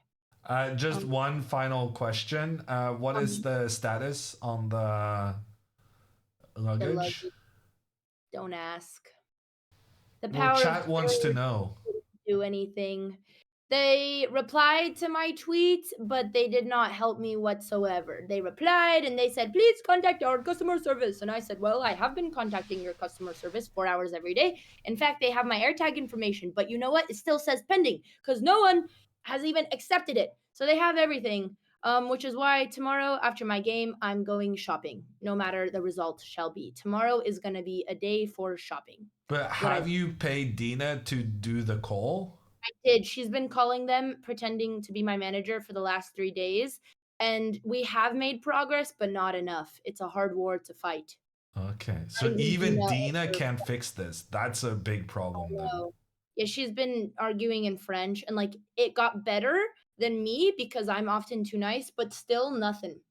So it's just worthless. I've just accepted that I'm not gonna have baggage. And the funniest thing is I also forgot my Invisalign that I really needed, otherwise will my teeth move. So then I asked Vila to ship it, and it's been stuck in Czech customs for a week, and it's literally just a piece of plastic. So I think I just don't have good luck when it comes to this type of stuff. And now my Invisalign are going to be confiscated, and I'm going to leave the country, and those take a really long time to replace and are really expensive, and I don't have any others. So that's great. Gotta love it. Okay. Well, sorry I brought it up. No, it was really funny. I lost my game and there's a line of people outside waiting for autographs and photos. And then the first one goes, oh, did you win? I go, no. And they go, no win and no baggage. I'm like, yep, that's right. And then I just awkwardly stood there and took 50 selfies while I was dying inside. What are you going to do? Yep. Reminder to that fortune teller who said don't travel to EU. Oh my god, don't even. They said after January. So yeah. Anyways, chat, thanks for watching today. We'll be back real early tomorrow. It's gonna be the last game of the tournament. And hopefully we both end on a win. I will, no shopping if I don't win. Then I'm gonna wear the Adidas suit all the time in Iceland. So then you're really gonna be sick of me. Thanks, Hammer, for the commentary. Thanks, everyone. Thanks, Lapisaurus, for the 15 months. And Bye, thanks, everyone. Chat. Bye, guys.